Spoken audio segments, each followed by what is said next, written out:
Hello and welcome, fight fans, to the Fabricio Dare podcast, otherwise known as the Fair One podcast. We're here to watch an amazing night of fights, I'm sure, or afternoon of fights if you're in Australia. And I'm really looking forward to seeing some of these. Man, the main event for me is like I haven't been that pumped for a long time because I think, one, Leon Edwards always been one of my favorite fighters, so I actually always enjoy watching him fight. But I think that the other thing is that it really is a pick 'em fight, in my opinion. I think that Colby Covington has absolutely the tools to be able to bring it. So I think that's going to be very, very interesting. I think Pantoja and Royval, they're action-packed, both those guys. So that's going to be a pretty amazing fight, in my opinion. Shavkat Rakhmonov versus Stephen Thompson is going to be a very interesting. It's either going to be a derailing of a hype train or a passing of the torch. Tony Ferguson, Paddy Pimblett, try his own might. I can't get excited for it, you know. I just can't get excited for it. It's sad. I'm a Tony Ferguson fan. I'm not really a Paddy Pimblett fan. I'm not going to lie. Don't hate the guy, but he's not someone that I cheer for. And so it's hard to get excited for that fight. Josh Emmett versus Bryce Mitchell. Again, man, I find it hard to get excited for this fight because I feel that Josh Emmett's probably had better days. He's 38 years old. I don't think he's really going to make a run for it. And Bryce Mitchell's 29 years old. He's got nothing but, good outcomes in his fights other than the Ilia Topuria fight. Well, Ilia Topuria is Ilia Topuria, isn't he? So it's either going to be not even a passing of the torch because I believe the torch has been passed for Bryce Mitchell. And so it'll either be just like a kind of if Emmett wins, I feel it just kind of derails Bryce Mitchell, but I don't know what Emmett does with his career, and I like Emmett. I'm just saying that's why I kind of find it hard to get excited for either one of those two fights. And then, those two bottom fights, like the start of this, I find them a little bit hard to deal with. Just don't mean to be a Debbie Downer. The Shavkat and the Thompson fight, I'm pumped for. Pantoja and Royval fight, I'm pumped for.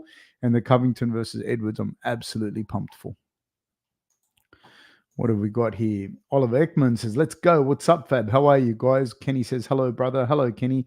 Cooper Marion says, Leon by flying armbar round 4. I would not be surprised by a Leon Edwards submission. He's very active as a grappler. Like, he's not just a anti-grappler. He's very, very active on the bottom. Like, not from the bottom necessarily, but on the ground, he's very, very active. He's a very, very good grappler, very underrated grappler. So I wouldn't be surprised. I don't think that's the likely outcome, but I wouldn't be surprised if it was a submission win for Leon. Leon's actually quite an aggressive grappler. I just want to see what the odds closed at.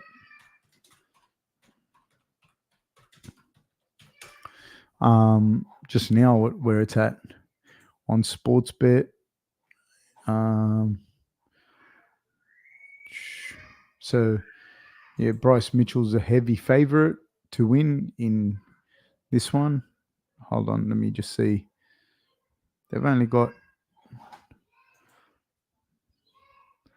I'd imagine that Leon Edwards would have to be the favorite. I'm just very interested to see the actual odds for it. I think so Edwards is a minus 165 favorite, and while Covington comes back at plus 140. So Edwards is a favorite, and I think that's about right. Actually, those odds they're about right. I'd say. Cooper Marion says, I think Colby could take it, but I have a much better feeling that Leon butchers his lead leg and possibly finishes late after the attritional damage catches up. Yeah, absolutely. I think that Colby Covington is, he is a very, very, very good fighter. Don't forget that, for sure. Michael Page says, good to see you, Fab. Good to see you, Michael Page. SG says the fights have been awesome so far. I haven't been able to catch them. I've been like all over the place with my kids. And just, if you saw my house 1 minute before this podcast, my God. Harry DeLuca says, I reckon Emmett will beat Mitchell. He could. He's a better wrestler, I'd say, you know what I mean? And that might make it difficult for him for Bryce Mitchell to get it on the ground. And Emmett is a tough dude. But then my question there is, I don't doubt that he could beat him. But my question there is, what do you do with Emmett? Do you get what I mean? Whereas Bryce Mitchell at least is young. I kind of just see him derailing that career, which is what I said earlier. That's one of the things. Like it's like a fight. Either Mitchell blows him out of the water, and you're like, oh shit, this will look good. We're gonna. He's back in the talks because Mitchell had a good record going into this, and Emmett's a tough guy, and he's tough enough to beat Mitchell. You know what I mean? But then what do you do with him? He's lost 2 in a row, and he's not gonna beat the top guys in that division. So I find that that's going to be a difficult sell. You know what I mean? To do anything with him. He's got good wins. Dan Ide, Shane Burgos, Calvin Qatar, Michael Johnson. He's got good wins, man. He's a solid fighter. He's a solid, tough guy. I just don't know what you do with him if he wins. This is the issue, I think. And Harry DeLuca, mate, how is your hamstring, sir? Harry DeLuca hurt his hamstring at training the other day. Oliver Ekman says, Fab, I love you. No, sir, I love you. And thank you for joining. And guys, if you haven't already, please like and subscribe and share the channel. Rob McKenzie says, great day for a fight, Fab. Yes, it seems to be, isn't it? Kenny says, Emmett has pretty noticeable gyno. Mitchell G says, yeah, baby. Woo! Let's see, man. Let's see what happens. Yeah, no, I definitely think that Emmett can get the job done. I do think that he's very, very tough. He can wrestle. Let's see what happens. But that's what I find a bit hard to get excited with that fight. Like I said earlier, the first 2 fights are a little bit for me. I'm sure they could end up being great fights. I just don't see what you do with anyone that wins any of these fights. Because I don't think, except for Bryce Mitchell, if Bryce Mitchell wins this fight, he can propel himself back in contention. I don't see that the same being for Josh Emmett. But I definitely think Josh Emmett can win this fight for sure. Harry DeLuca says hamstring is still pretty sore. I feel for you, Harry, but you should still come to training tomorrow. Also, if you're trying to contact me by phone, my phone is broken.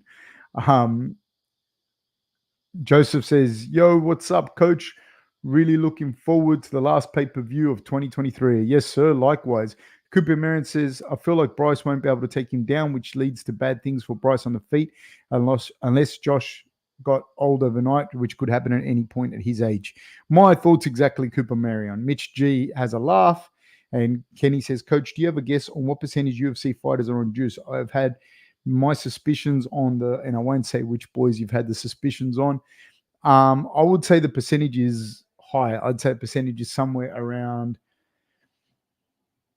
between, depending, because it fluctuates, right? Depending on the fighters and who we're looking at, and like there's a lot of guys you never even heard of that would be on the juice, right? That you never heard of. So it'd be somewhere between like the 50 to 70%, something like that. Be more than half, I'd say to you. Which half is an incredibly high number. It's an incredibly high number. But there'd be a lot of guys that are getting paid nothing in developed countries that probably can't, like, it's not financially worth it to do it or easy to do. But it'd be an incredibly high number, like a ridiculously high number. Mitch G says, I'm thinking Emmett can KO him. Well, Emmett's got the bigger power and the better wrestling, in my opinion, So I think that's going to be a big problem. Cooper Marion says, Fab, I took your advice on avoiding surgery for my ACL, and it's been really great. Didn't expect physical therapy to get me back to normal so fast. I'm glad that helped. I'd like to give the disclaimer that I'm not giving medical advice. I might just be giving anecdotal, my advice or my opinion based on anecdotal evidence that I've gone through. I'm not giving medical advice by any fucking stretch of the imagination. So I just want to make that clear to Cooper and anyone else that's listening. But yeah, I'm just giving like my opinion based on anecdotal evidence. Kenny says, holy, and Cooper Marion says, at Kenny, you ever watched Icarus? Shows the behind the scenes of how far people go to cheat. And it opened my eyes that most likely everyone is finding their own loophole. I think when you look at like how easy it is to beat some of these tests, and the way that it's set up as well, like it really is only the testing. The testing is really only set up to catch. It's like, you know what it's like? It's like putting a lock on your bike. It's only going to keep the honest people out, and that's kind of how the testing is set up. It's set up. You have 3 marks that you can have in a given year. And so if you're not there for 2 of the tests, like the testers turn up and I say to him, man, Tommy's not here, he's training in the French Alps, then they're not going to go look for him, and Tommy gets a mark against his name, but it's not a failure. So even that, there's stuff that clears your system really, really quickly. And so it's pretty hard. If you're onto it and you want to beat the system, it's not even, you don't have to be a scientist to work it out. You know, it's not really that hard.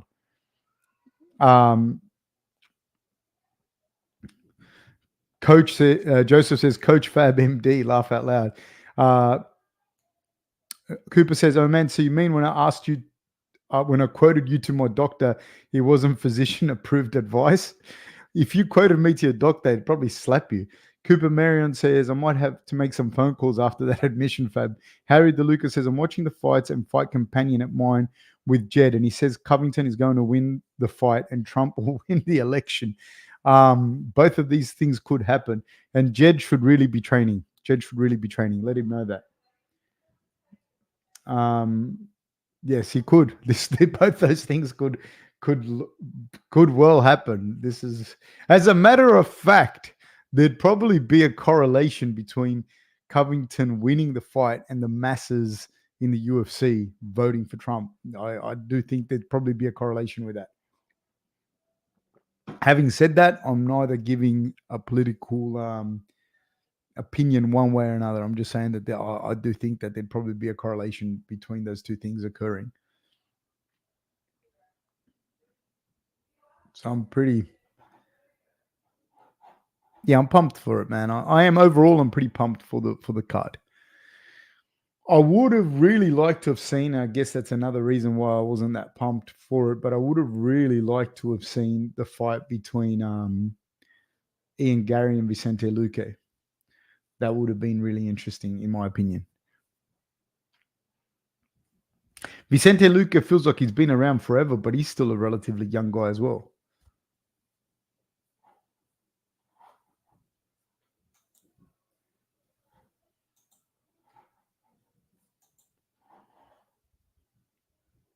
Cooper Marion says Trump versus Biden in the cage. Who you have? I would imagine that Trump being younger and just stronger would win. Cooper Marion says Colby versus Leon in a debate. I don't know, man. I don't know who'd win that debate. Because you know what? Leon's not dumb. He's just quieter. It'd just depend who's going to be the people deciding who wins the argument. You know what I mean? The debate. Because if you don't let Colby just yell and talk over the top of him, it's going to be very hard. Like, I don't know that. I don't think Leon's dumb, you know? Joseph says, damn, coach, don't get me started with Ian Gary. Cooper Merritt says, I worry about Vicente after finding out how to brain bleed. Kind of wish he would find something other than fighting. Man, honestly, it is. Like, those things are really sad, and they're really, in my opinion, really terrifying, you know, to see the guys continue with the fights thereafter, you know what I mean? With fighting thereafter, it's scary. You know, it's not a sprained ankle, if you know what I mean. So it is what it is, you know. It really is. I don't. There's a lot of guys that you see, and like the amount of damage that they're taking, it's not good. And the worst part with MMA, the worst part about it is, like, a fighter can win. Like, say Ferguson wins today, people go, see, he had an hit him, and all the doubters and blah blah blah blah blah blah blah. And I think, dude, he's still a 40-year-old dude. Like, he's still a 39-year-old, 40-year-old dude that's had 34 professional fights, right? He's been knocked out cold 2 times, but even in his wins, right? Even in his wins, even in his other losses, he's taken shots, big shots. And so I don't think it matters if the dude's wins or not. Do you know what I mean? I don't think that that's the point. Kenny says, did you see Nicky Rod call out Gordon Ryan to an MMA match for 100 grand? Who do you have if that happens? I don't know, because I don't know either guy's striking. Do you know what I mean? And like the jiu-jitsu would probably be good enough either way that for whoever gets on top would have a huge advantage. But I don't think Gordon Ryan's that bad of a wrestler either. I think Nicky Rod would be a better wrestler, but Nicky Rod's not like this, like collegiate champion wrestler or international level wrestler either. I don't know that he'd have it the same way depending on how good their striking is. You know what I mean? I don't know. And from both those guys seem like they dot their I's, cross their T's, mind their P's and Q's in as far as technicality. So I don't think either one of them is going to come into the fight with like a stupid or absurd level of striking. You know what I mean? Like as in like that they wouldn't be able to strike enough. So I think it'll really come down to their striking, to be honest with you. And I think it's a dumb call out. Like, I mean, it's cool. It's a good call out as far as like getting his name out there and getting people talking. So I think that that's fantastic from Rodriguez. So I'm not criticizing him. He has to do this kind of thing. But 100 grand for an MMA fight for Gordon Ryan. Gordon Ryan's not going to take an MMA fight for 100 grand. Do you know what I mean? He can make a shit ton more money doing instructionals, you know. So 100 grand is not, like it's like me calling out Fedor and saying like he won't fight me for 50 grand, and like I don't like it's certainly not because he's scared of me, you know. Cooper Marion says, I hate asking for fighters to retire as it's their only job, and I know how hard putting down your favorite sport is, but when you have something that could kill you at a moment's notice, maybe call it. And I think this is where you got to understand, dude, it shouldn't be the fighter's call. You can't. That's why, like, you have, the ref is in there to protect the fighter. It can't be, oh, you know, they're adults, they know what they're doing. You can't, because you, like, the guy, if you ask a fighter's going to go out on his shield. That's why a lot of times the fighters aren't going to be good refs. They're not going to be good judges, because the way they're seeing the fight is completely different. And you can't just go, just leave it to the discretion. Let him die in there. Like he signed the waiver. Like, no, that's not how it works either. And then there's going to be shit that happens later in your life, you know, when you're in your mid-30s, mid-40s, late 50s, that only then will you be able to start to understand what CTE has done, like you've seen with the American football and rugby league in Australia and boxing as well. Like, you start to understand, oh, that's a kind of damage that's being done over a prolonged period of time. So there has to be a point where, like, dude, you know, if you've, I don't know, nowadays with the stats and everything, like, if you have a strike differential of, I don't know, whatever, it has to be stopped. Remember we watched that fight? I think it was it Shevchenko? She fought one of the girls, and it was a strike differential of like 180 to 5 or some shit. It was something ridiculous. It was one of the most, I remember watching it here with you guys. So it was absolutely ridiculous. And there's a point where you just have to go, nah, this is like, somebody has to stop that fight. You know what I mean? It's no longer up to anyone else, you know, and it should be the same with a fighter's career. You can't lose 6 fights in a row and have sustained a whole bunch of fights, and we're just putting them out there for cannon fodder. I mean, you can do whatever you want. If you're asking me what I think, that's what I think. But I'm not saying that should, like, I don't really care what they do. Rickety Rick says, G'day Fab. G'day Rickety Rick. How are you? And please, guys, if you haven't already, please like and subscribe to the channel. Oliver Ekman says, Fab, do you think Bryce will channel the strength of God to win? Maybe. Cooper Marion says, I feel like Gordon just doesn't have the speed snap to strike. Just can only see him looking like Ben Askren or Jake Shields striking. I don't know, man. I don't know, because you don't have to have super snap, super thing necessarily. He strikes me as someone that would undergo the correct technical coaching to be able to do the things he needs to do. He does not, otherwise he wouldn't fight. He doesn't strike me as someone that would just do it willy-nilly, you know what I mean? And if he's sparred in the gym, and obviously he hasn't got snap and he hasn't got pop and he isn't able to get his game off, he doesn't strike me as a guy that's just going to do it anyways. Especially when, he's a guy that understands. If there's a guy that understands grappling and understands combat sports, it's him. So he's not going to put himself in a position that's going to be stupid. Plus, it's a nonsense thing anyways. If he was going to fight, it would be for a lot more than 100 grand. Rickety Rick says, sync check at the start of the main event, please. Absolutely, sir. I will do that at the start of this one. Kenny says they'd have to do no juice testing if Gordon does it. If any of those like high level jiu-jitsu guys, it'd be no testing. We're about to start here, people, and we are off. There's no glove touch. Both men in the orthodox stance. 56, 55, 54, 53, 52, 51, 50. All right, both men in the orthodox stance. Bryce Mitchell controlling the center of the octagon. Emmett skirting the outside. Emmett goes the right to the body. He's going to follow with an overhand right for sure. Bryce Mitchell goes looking for a calf kick and hits nothing but air. Emmett answers with an air swing of his own to the calf. Bryce Mitchell's doing a good job of controlling the center of the octagon at this stage. I do think that Emmett is looking for that overhand right, a home for his overhand right. And he kicked it off with a right to the body. There it is again. And the overhand right's going to come either the next punch or the punch after that. Throws a little jab, does Emmett. Emmett's looking for this big shot over the top. Obviously, he's seen something in Emmett's game. He's a tall fellow as well. He's a taller of the two, which leaves you susceptible to leaning back and open to that overhand right.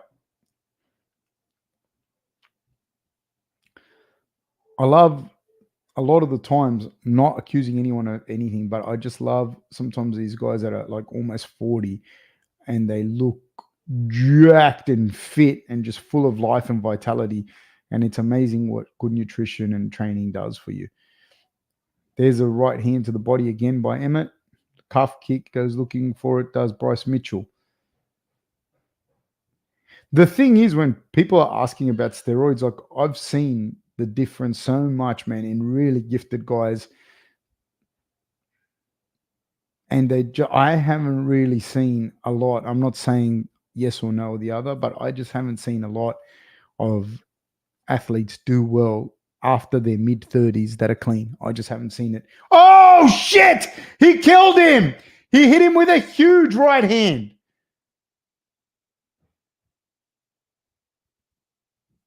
And then that's my point. What do you do with this fellow? What do you do with this fellow? This is my point. What do you do with him? Oh, shit. Oh, no. Bryce Mitchell is like spasming in that.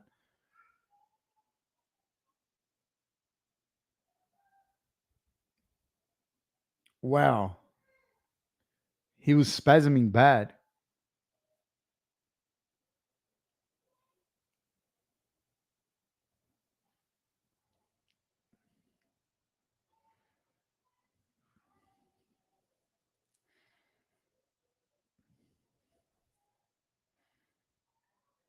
That's what I was saying earlier. Like, that was exactly what I said earlier. Like, he'd been setting up that overhand right from the start of the fight, and he hit him so flush, dude. So flush.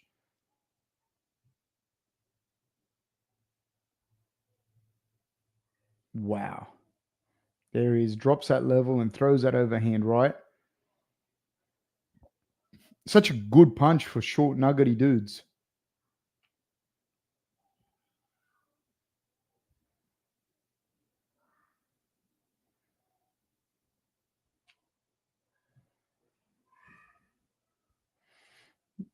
Now, Mitchell,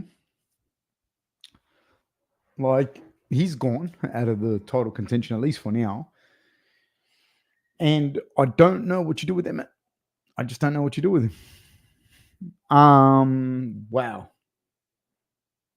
What a huge shot. What a huge shot. Wow. Congratulations to Emma, too. Fantastic work there. Fantastic. Wow. Now we got Tony Ferguson And Paddy Pimblett coming up next. Josh Emmett at 38 years old has just iced Bryce Mitchell in a crazy way after losing to Yair Rodriguez by submission triangle choke and then Ilia Topuria by decision. He gets it done. Great job for Josh Emmett. Fantastic work. Good call for Harry. I have to say, I did agree with you, mate. I didn't think it wasn't a thing. Kenny says they'd have to do no juice testing if Gordon does it. Haha. I don't think just if Gordon does it, to be fair. Cooper Marion says too slow twitch, if that's even a thing. You have to understand that, dude. Like, he's not without his physical attributes either. He's not a fucking Gumby. He's like the best jiu-jitsu guy ever in no-gi. So he wouldn't be uncoordinated. He wouldn't be, and he's not like a Gumby. He's not like a guy that doesn't get it, doesn't understand what he has to do or whatever, da-da-da-da-da. So, and there's a lot of other avenues. There's a lot of other avenues where you can take a fight in MMA. So he's not without thing, and he's still been an incredibly strong guy. Like, there's a lot of things that happen in striking. It's not just the most explosive guy wins. So, but he's not going to fight, dude. Don't even worry about it. Zhang versus Lemos. That's who it was. Cooper Marion. That's who that fight was. You're right. Kenny says, I really like how they did Robbie Lawler retirement fight. Joseph says, I really hope Josh Emmett pulls this off, and he did. Cooper Marion says, I know this will be basically impossible to implement, but I feel like if you lose 4+ in a row, you should need an evaluation from a doctor, a test to see if it's even responsible to allow them. I'm going to go one further if you're going to go down that road. I don't think it's if you lose. I think it's got to do with what's happened in the fights. Like, if you've taken a shit ton of damage, that's the problem. If anyone's a moderator, can we get rid of this, please? Can't put the streaming stuff on there, people, please. I did it. Cooper Marion says, Emmett is just good with his S&C, no extracurricular substance, is just a jacked white boy.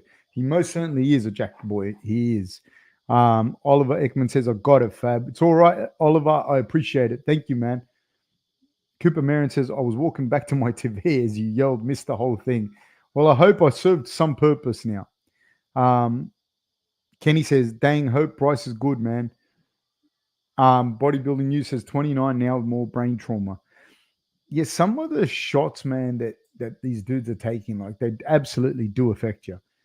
It's good to see Josh Emmett standing next to his older brother, Joe Rogan there. That was good. They're both tiny little bald guys. Emmett hit him with the hand of God. He absolutely did. Leighton J says, ain't he retiring? I don't know.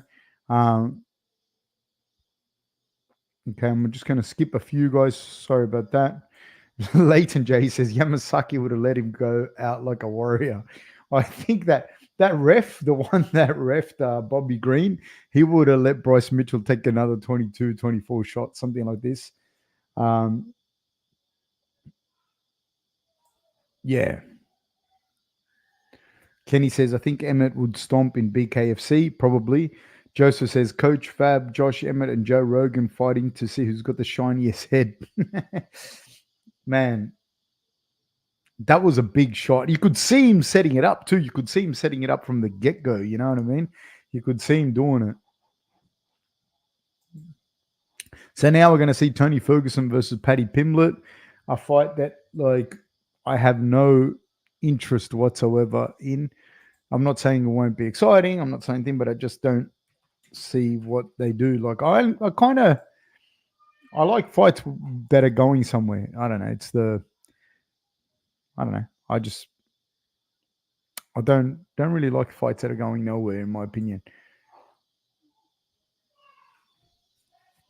Harry DeLuca says, Jed says Paddy will win by rear naked. It's a good pick for all the punters out there. It could definitely happen. It could definitely happen. That is a surefire way that it could happen. Kenny says Bryce twitching on the ground was disturbing. Reminds you how dangerous this stuff is. Yeah, and you gotta understand. There's another thing that happens when you're watching this. When you're watching it on TV, they pan away from him, so you don't get to see what is actually going on. Like if you're live at events, not just the UFC, but MMA events in general, or whatever, and you see people get knocked out, the visceral reaction to that looks like and how long people are in a bad way for is scary. It's absolutely scary. Like it's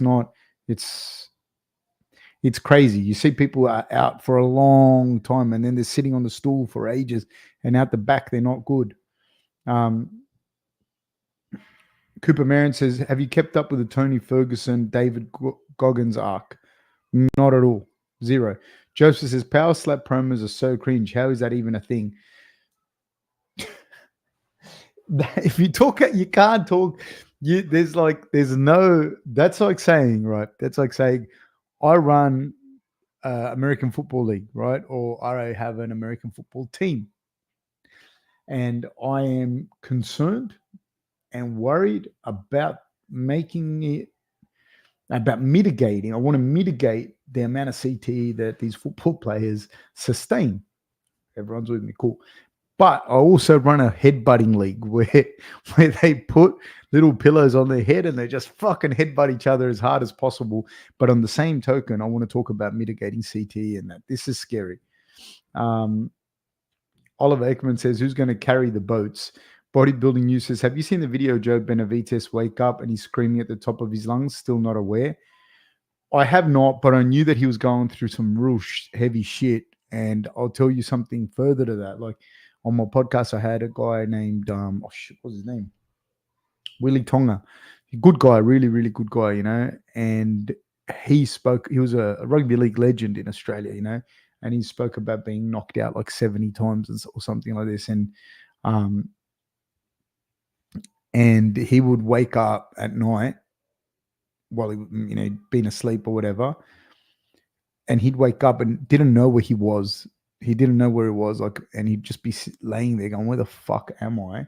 What's going on in my life? Like, and this guy's young, man. This guy now wouldn't even be 40, you know, and he was a monster, like just a physical specimen of a human.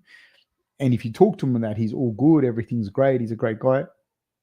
But then when you're talking to him about it, he's like, he'll just be in bed, not knowing where he is, but cognizant of the fact that this could be him losing his mind, you know, and his wife will be trying to like talk sense into him, tell him where he's at, etc. And I can't even imagine something like that. I can't even imagine feeling that.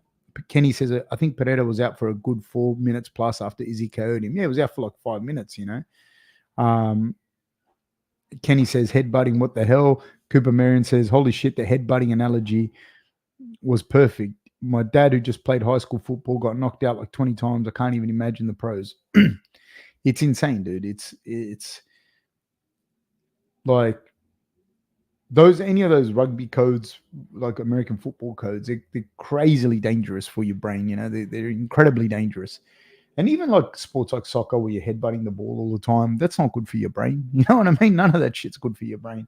Of course, you can't wrap people up in glad wrap and, you know, wish for the best, bubble wrap. But you have to acknowledge the inherent risk in whatever it is that you're doing. Otherwise, you're kidding yourself. You know what I mean? You're absolutely kidding yourself.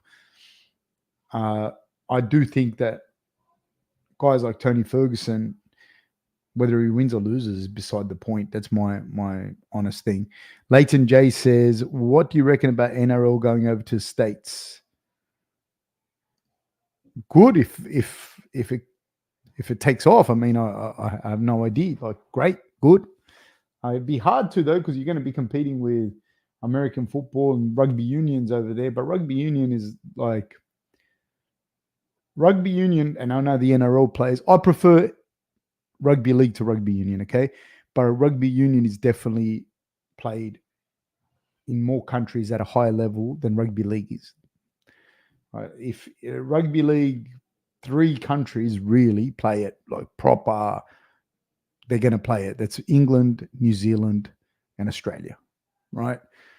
Union, you at least have like a bunch of countries, France, Argentina. There's like different countries and different continents. They have at least one or two. Like the French are strong, the English strong, South Africa strong, Australia strong, New Zealand strong. Argentina, they're decent. They play rugby union. So then you have Wales and Ireland and whatnot. They all play rugby union as well.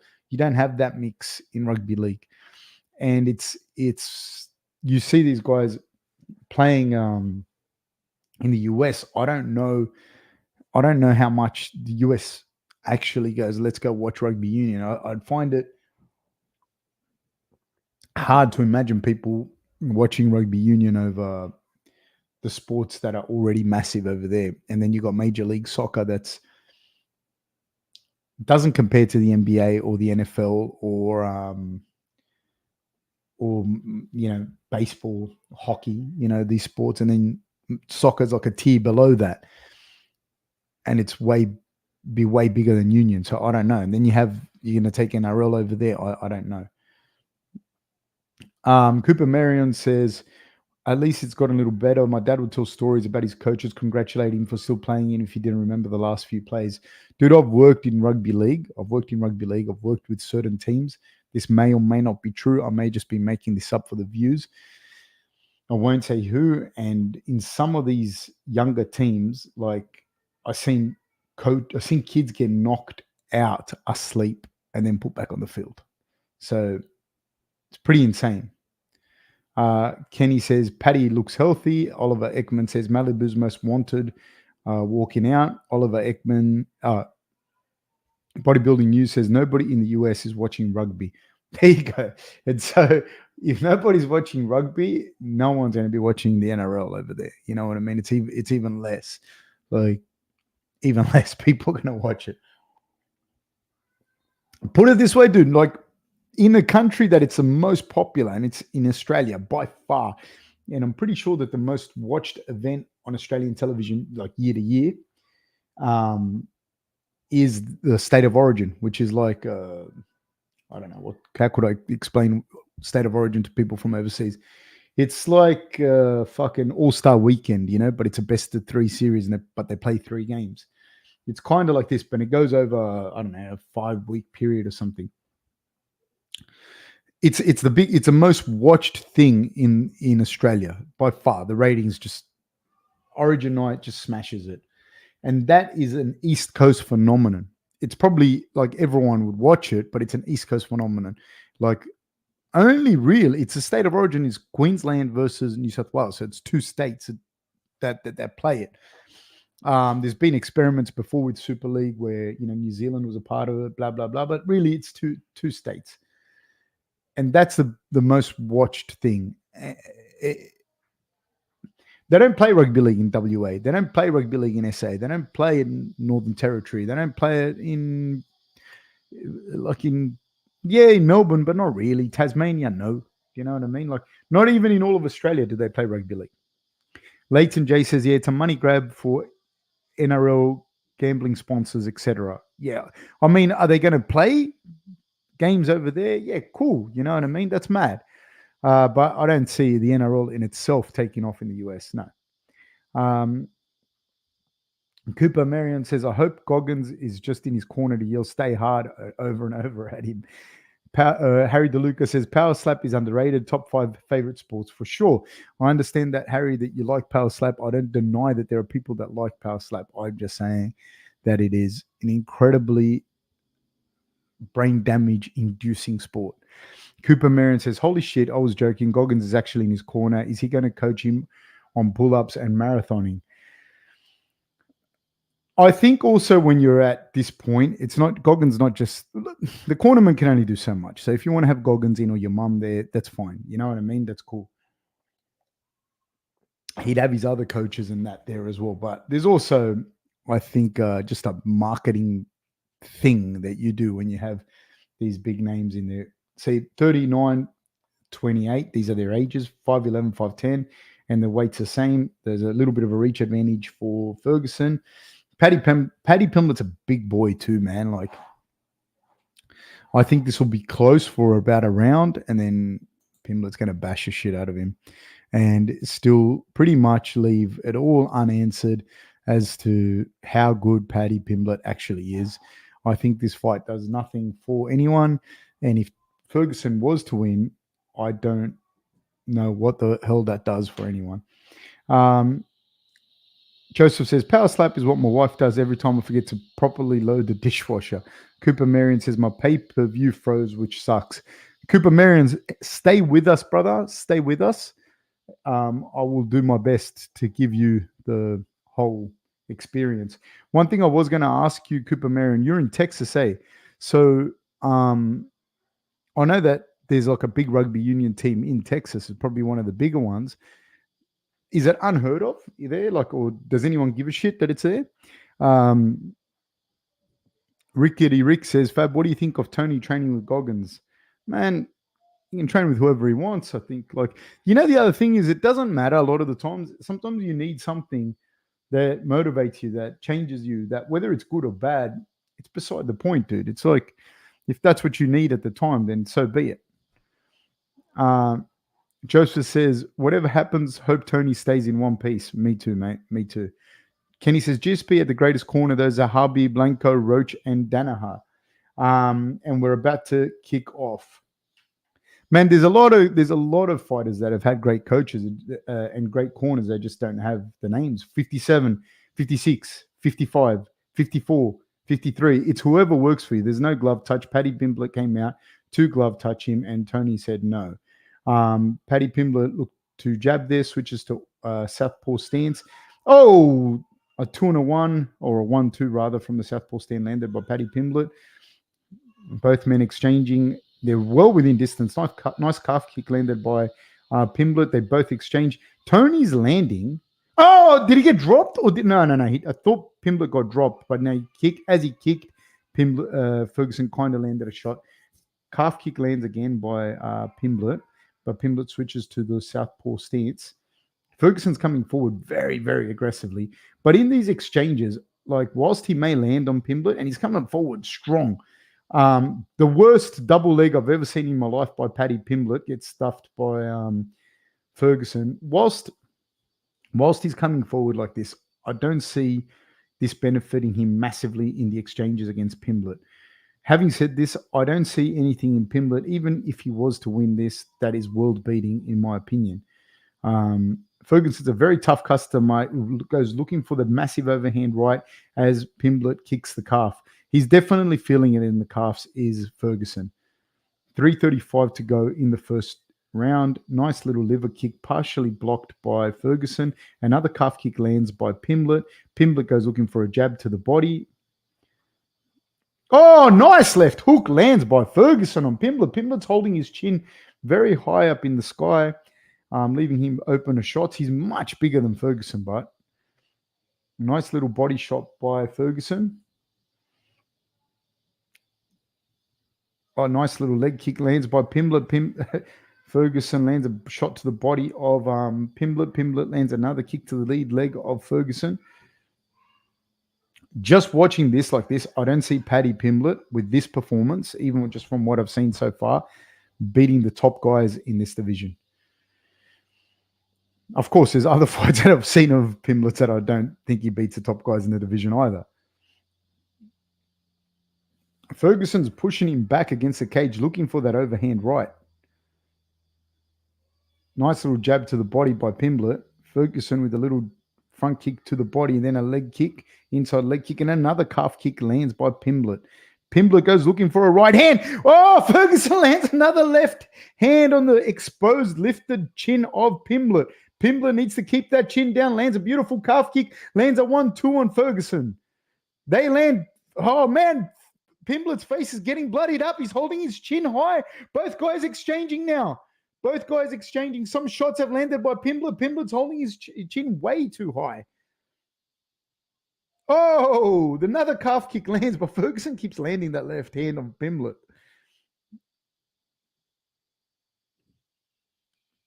Little right hand to the body lands by Ferguson.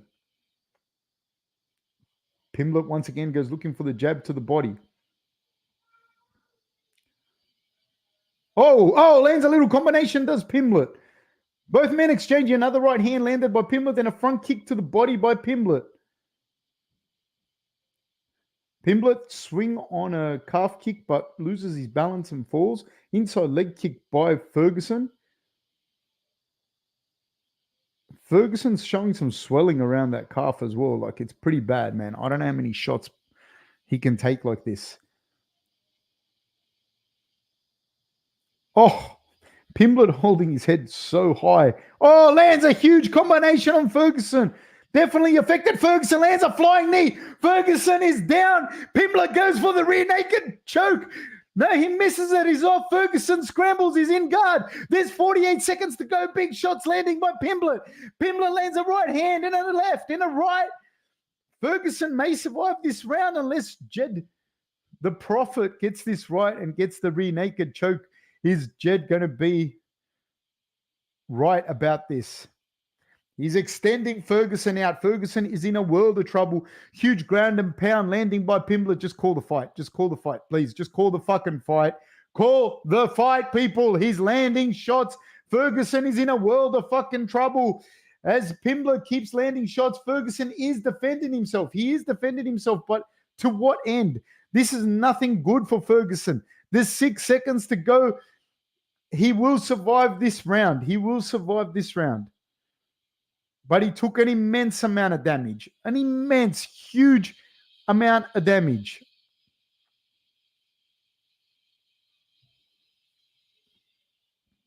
Wow. Huge amounts of shots.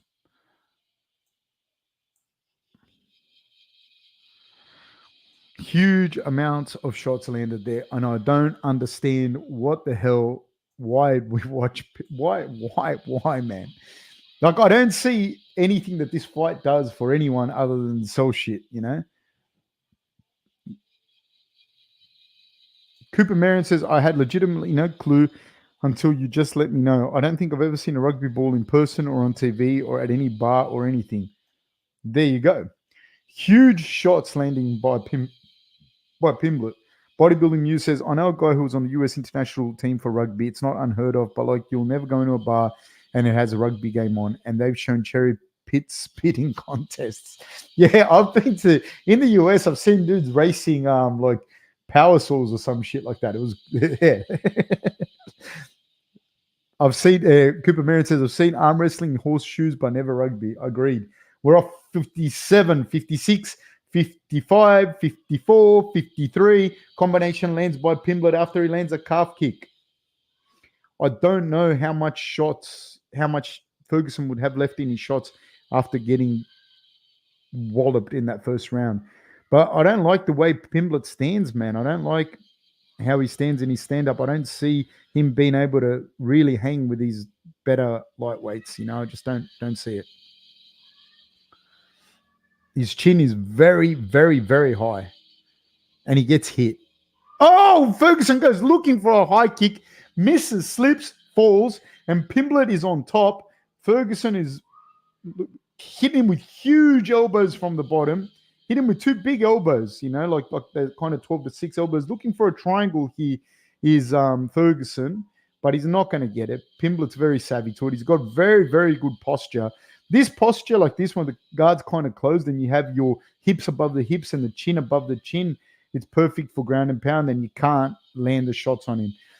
Ferguson is looking to cut him with elbows and looking to hurt him with elbows, but Pimblett is very aware of it. He's doing the correct thing. He's posturing correctly in the guard, and it also stops any kind of rubber guard from occurring when you're that high and forward like this.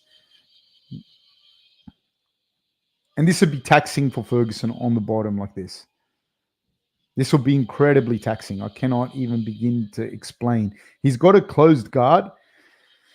And if you have a closed guard and you're not really stopping the posture, you're just going to eat shots, you know. He goes looking again for a kind of rubber guard, looking for a triangle. He's looking for a triangle omoplata combination here, but he's not going to get it. He's not going to get it. Ferguson's too far forward, and Pimblett's too far forward. He understands what's going on, and he's too slippery, and he's too, he's not going to get it. Big shots landing. Now, pushing him up against the cage like this is hard because it compromises the hips of Ferguson. Ferguson's still got a bit of room to move here, But in a second, he's not going to be able to move his hips. And that's where he's at now. Yep. He's pushed his head into the wall. His neck's bent. It's going to be very, very hard for Ferguson to use the wall to his advantage and very easy for Pimblett to be able to land some shots here. Pimblett's able to rest a little bit here and win this round. So Ferguson's copping damage, dude. I see no point in this fight whatsoever, to be honest with you. I see no fucking point. It's not like he's Wonder Boy either and still within shooting range of a title shot. Like, because say, for example, Wonder Boy now, right? Let's say he wins this fight. If Wonder Boy wins this fight, which would be hard, but he still has a puncher's chance. He's still more than a puncher's chance. He could win this fight. He's there, you know. He's not on a 10-fight win streak or anything, but he's there. He's in the mix, you know. He lost a decision to Gilbert Burns. He lost a decision to Bilal Muhammad. These are not horrible losses, you know. So he's still within shooting distance. He beats Shavkat, man. Fuck, he's in the mix. He's absolutely in the mix. Paddy Pimblett's looking to pass the guard of Ferguson now, and Ferguson's keeping him there with the butterfly hooks. The butterfly hooks allow a bit more movement, but Paddy Pimblett's smart. He's like switched into basically a half guard now, so he's doing a good job. Now he's back to full guard. The full guard's just going to keep him pinned on the ground, and he's not going to get a finish in this round, I don't think. There's a minute to go, but it's basically a round for free for Paddy Pimblett, and incredibly taxing for Tony Ferguson to be on the bottom like this and absolutely just getting smashed, you know. Then that takes away from any chance you have of landing, not any chance, but it greatly diminishes the chances of you landing a one-punch KO later in the fight. You know, it's incredibly taxing for Tony Ferguson. And it's sad. To me, it's really, really sad watching him. Kenny says, this is a good fight, man. It's an exciting fight. I don't know if it's a good fight. Cooper Marion says, do you know what city the rugby team is in, Fab? I want to say Houston. I want to say... I don't know, man. I want to look it up.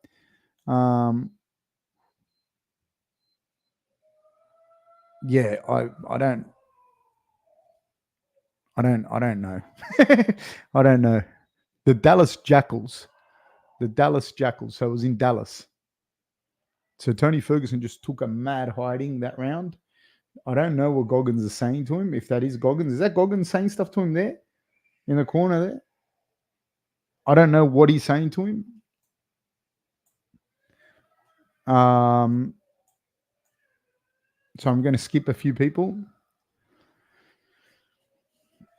Yeah, I don't know what David Goggins is saying to him. I can't imagine that it's massively helpful at this point. I genuinely don't know what he like. This is like a marketing thing. You know what I mean? Like, I feel sorry for Ferguson, man. Like, I don't.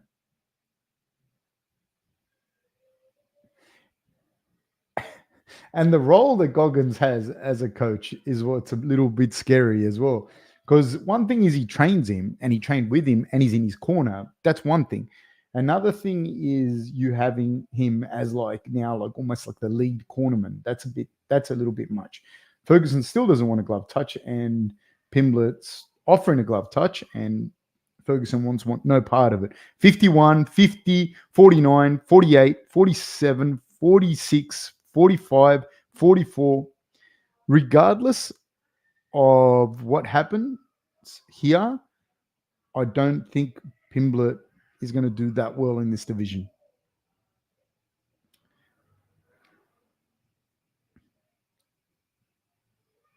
Oh, nice little leg kick lands by Pimblett again. Like, Ferguson's super tough, though. That chin of Pimblett, and Pimblett looks like he's breathing harder than he needs to, you know? Like, he looks like he's genuinely tired. Oh, my God. Pimblett, get up!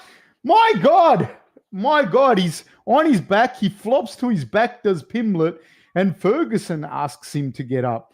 Pimblett looks all sorts of tired. He looks all sorts of tired. This is not looking good. It does not bode well for Pimblett.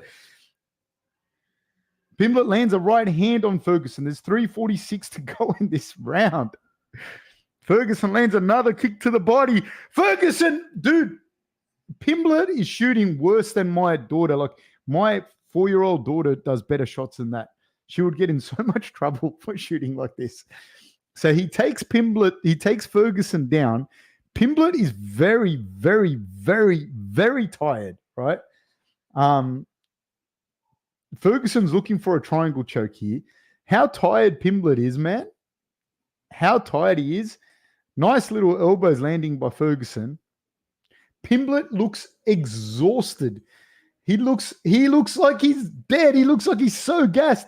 He come the rubber guard by Ferguson. 2:57 to go.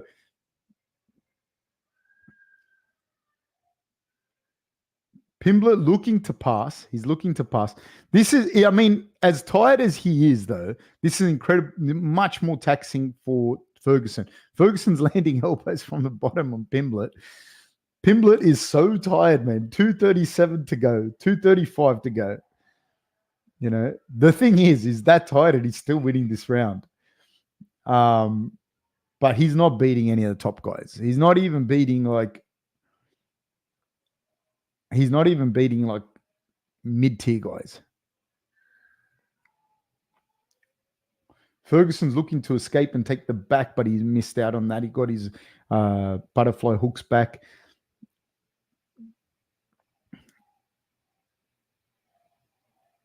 Paddy Pimblett landing some good ground and pound. 2 minutes to go.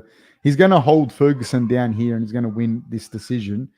But I'm not buying stocks in Paddy Pimblett at all. Like, at all.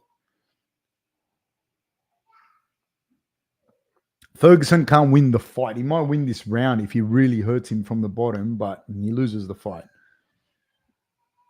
1:37 to go. Paddy Pimblett has to keep just moving forward. I'm not buying stocks in the Paddy Pimblett hype machine. Oh, I thought he was going to drop for a leg lock.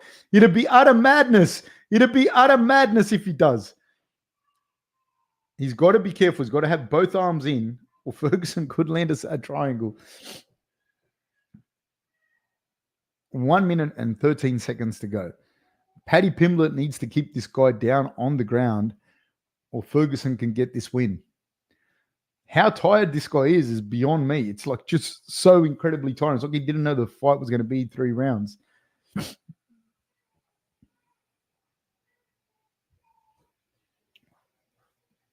Nice little shots landing by Pimblett. Ferguson looking for a guillotine. You know what the problem is? How tired this guy is? How tired he is? He could get submitted. I don't think so. Oh, no. He's not going to get it now. 30 seconds to go. 26 seconds to go. He's trying to roll for a leg lock, like a kind of K guard. Oh, hey, he looks for the triangle. No, it's not in. He's got to be careful, though. He's got to be careful. He doesn't get up kicked. There's 10 seconds to go. Paddy Pimblett looks to pass again. Landing a little bit of ground and pound. 3, 2, 1, time. Pimblett wins the fight. I don't see what this fight does for anyone. It just diminishes the stock of Paddy Pimblett. That's all it does. It gives Tony his 7th loss in a row or something.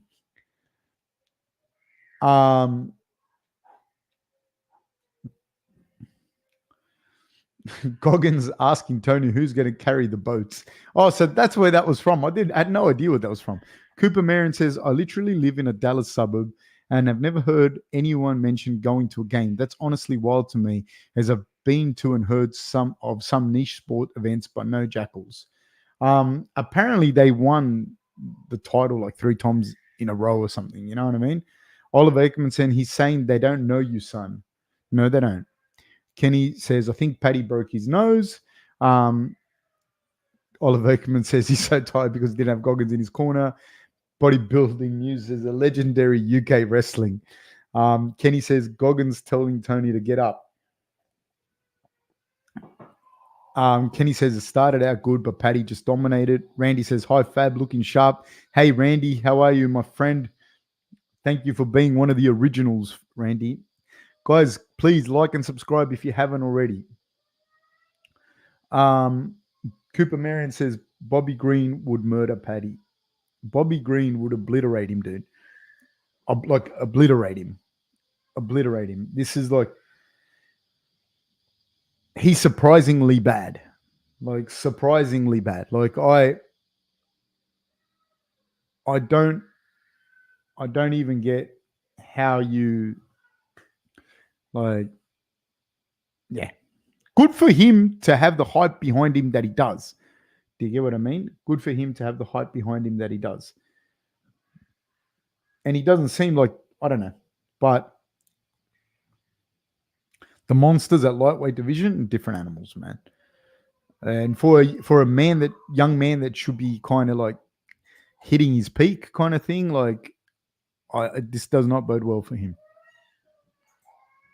Let's get a look at how old he is.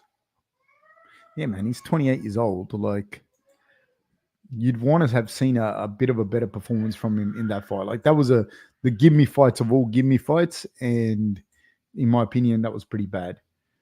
Yeah, I don't know. Like, I see him, Benoit Saint Denis here, Paddy Pimblett, Islam Makhachev is like, Paddy Pimblett's name is not there. You know what I mean? There are some, he doesn't get past. He doesn't beat, in my opinion, he doesn't beat like a Thiago Moises or someone like this, like some like a tough guy that's going to bring the fight to him and can grapple and that, like, and can like be in there and hang in there. He's not beating him. That'd be, I'd put the house again. I'd bet the house. Leighton J says, I don't know, but every time I watch Paddy, there's always one word that comes to my mind: underwhelming. Leighton J, you are spot on. That's how I feel about that. That is like, if underwhelming was a contemporary dance, that would be it. That would be, if this was your major product for like your dance subject in high school, that would be the dance, and the title of your dance would be underwhelming. Leighton J says also his chin is always there. It looks like a meerkat. He's got like meerkat karate, with his chin high in the air. It's not good. Even his nose is a little bit meerkatish. He's a big, strong fellow. Like, he's a big, strong guy. I know he gets super fat between fights. I don't think that's I don't think that'd be a. Yeah, I don't fucking know. I know it's not good to get that fat between fights. I can tell you that for sure. That's not good at all. No, Terrence McKinney, at the guy that you just saw then, I think Terrence McKinney beats a fuck out of. Like, I don't see him beating Terrence McKinney. You know who's like a big dude is Strickland, man. He's a fucking big guy. He's a big dude, man. He's a big dude. He's like surprisingly big. Every time, there's been a few instances where I've seen him, and he's not a small guy. You know what I mean? Bodybuilding says, how common are eating disorders in MMA, do you think? I think I will say this. I think for like body image issues for young men, I will start here, right? Bodybuilding images for body image issues in young men is massively like overlooked. We talk about body image issues for young women, and there was a show, I can't remember what show it might have been. It might have been Bigger, Faster, Stronger, or whatever it was. And you might have read it, Bodybuilding News, a book called Little Big Men, and it was a study on like the Venice Beach bodybuilding scene and the body image issues for young men. I think they're huge, man. And in these kind of sports, like body image is huge, man, because you're basically in your undies in front of the whole world, and then you weigh in. So it's fucking massive. And then there's the weight cutting and the fact that it's a weight division sport. I think the eating disorders would be massive, dude. Massive, massive in this sport. So like it's got nothing to do with it. Paddy at 145 isn't going to happen. Kenny Strickland used to fight at 170, yeah, but he used to fight at 170 a long time ago. You got to understand your bone density increases as you get older. It gets harder to cut the weight. So he just growing and growing, and he could probably fight at 205 as well. But he makes 185 and he makes it comfortably and he makes it in shape. He's a big boy, man. He's a big boy. I've seen him now too many times up close, like with Israel. I've seen him with Drikas and that. And Drikas a big guy, and there's other guys that aren't small guys at 185. And Sean is a big boy, man. That's one of the things that I think throws people off about him. Joseph says Michel Pereira has been having an eating disorder for years now. Kenny says DDP is big. Yeah, he is a big boy. I think when you see them next to each other, it just puts into perspective how big Sean is as well. He's not undersized. Like he's a big middleweight, big strong boy at middleweight. He is Strickland. He's a guy that I've always thought was a very, very good fighter. He's one of the guys that I've always I picked him to beat Cannonier. I did not think it would. No, I didn't think it'd be close, but I didn't think it'd be close. Not because Cannonier is not good. Just I thought Strickland would drown him in volume, but he couldn't kind of keep Cannonier off him.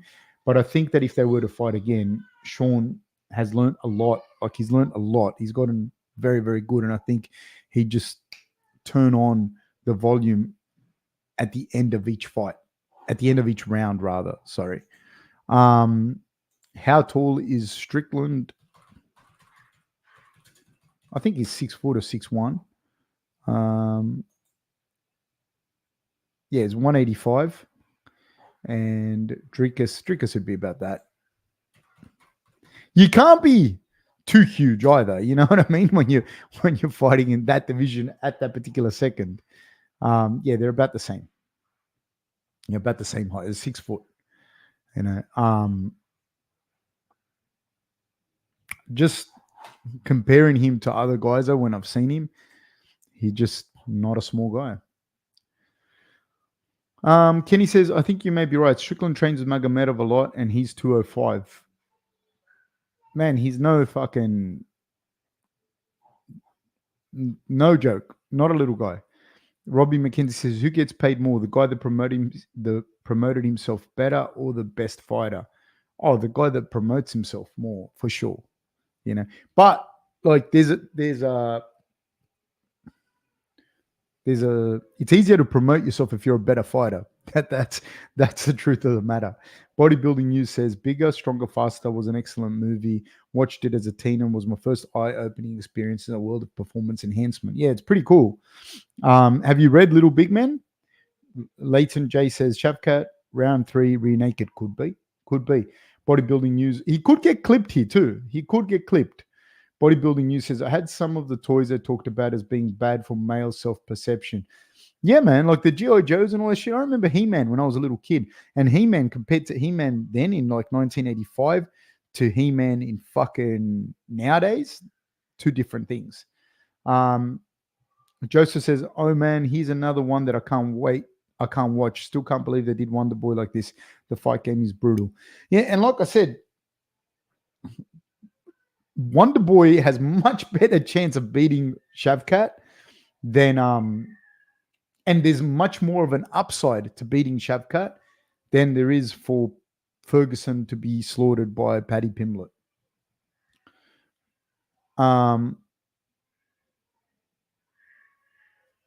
Kenny says, will Shavkat keep it standing? I think he's going to mix it up.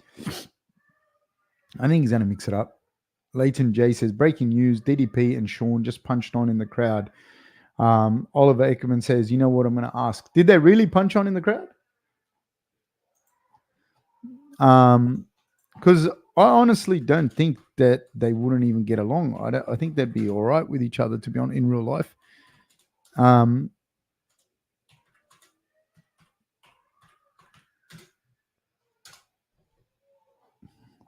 Did they really have a punch up? But I just don't think that they would. Oliver Ekman says, "You know what I'm going to ask, so ask, Oliver. I don't know what you're going to ask." Rob McKinsey says, "I'm yet to see a pie. I haven't demolished this. I'm yet to see a pie I haven't demolished. Is this an eating disorder?"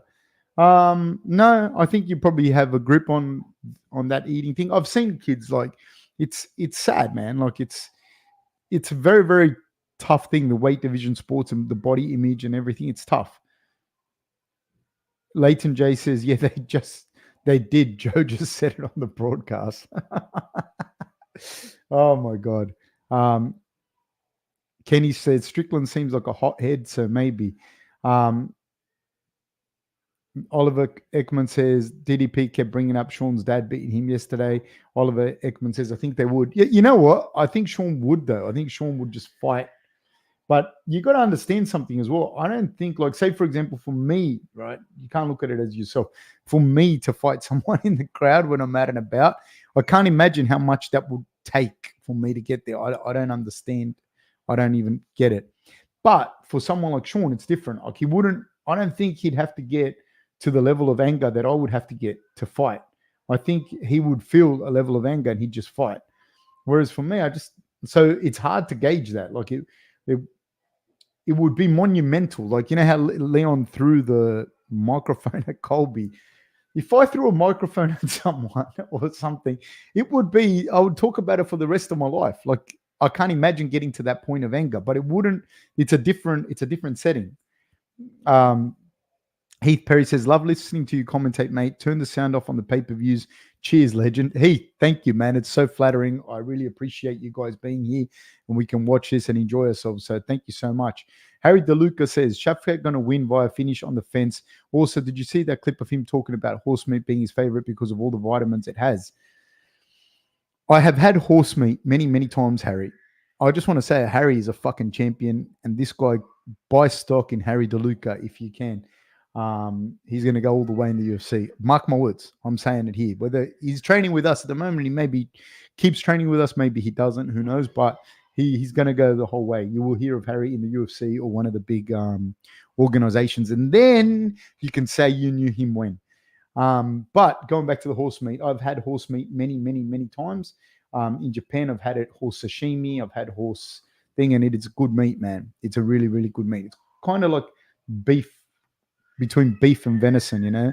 I would imagine that any of these types of meat would be really good. You know, they're low in fat, high in vitamins. Like, you eat the same amount of venison that you eat. I'm saying venison, right? You eat the same amount of venison that you normally would of beef, and you feel completely different. Kenny says that's because you're older and wiser, Fab. No, just not wired that way, man. It's not because I'm like holding myself back from it. I'm just not wired that way. I can't even receive credit for that. Do you know what I mean? I can't. It's just not. I'm not wired like that. It's the same way that we have a veggie garden out the back there, and my wife picks fucking flowers and makes the house look fucking beautiful. And I just walk straight fucking past the flowers. And my wife's like, you didn't see the flowers I put out there and the ornaments. Then when I stop and I look, I'm like, oh yeah, it looks really cool. Good, yeah, mad. But as far as I'm not wired that way, I'm not.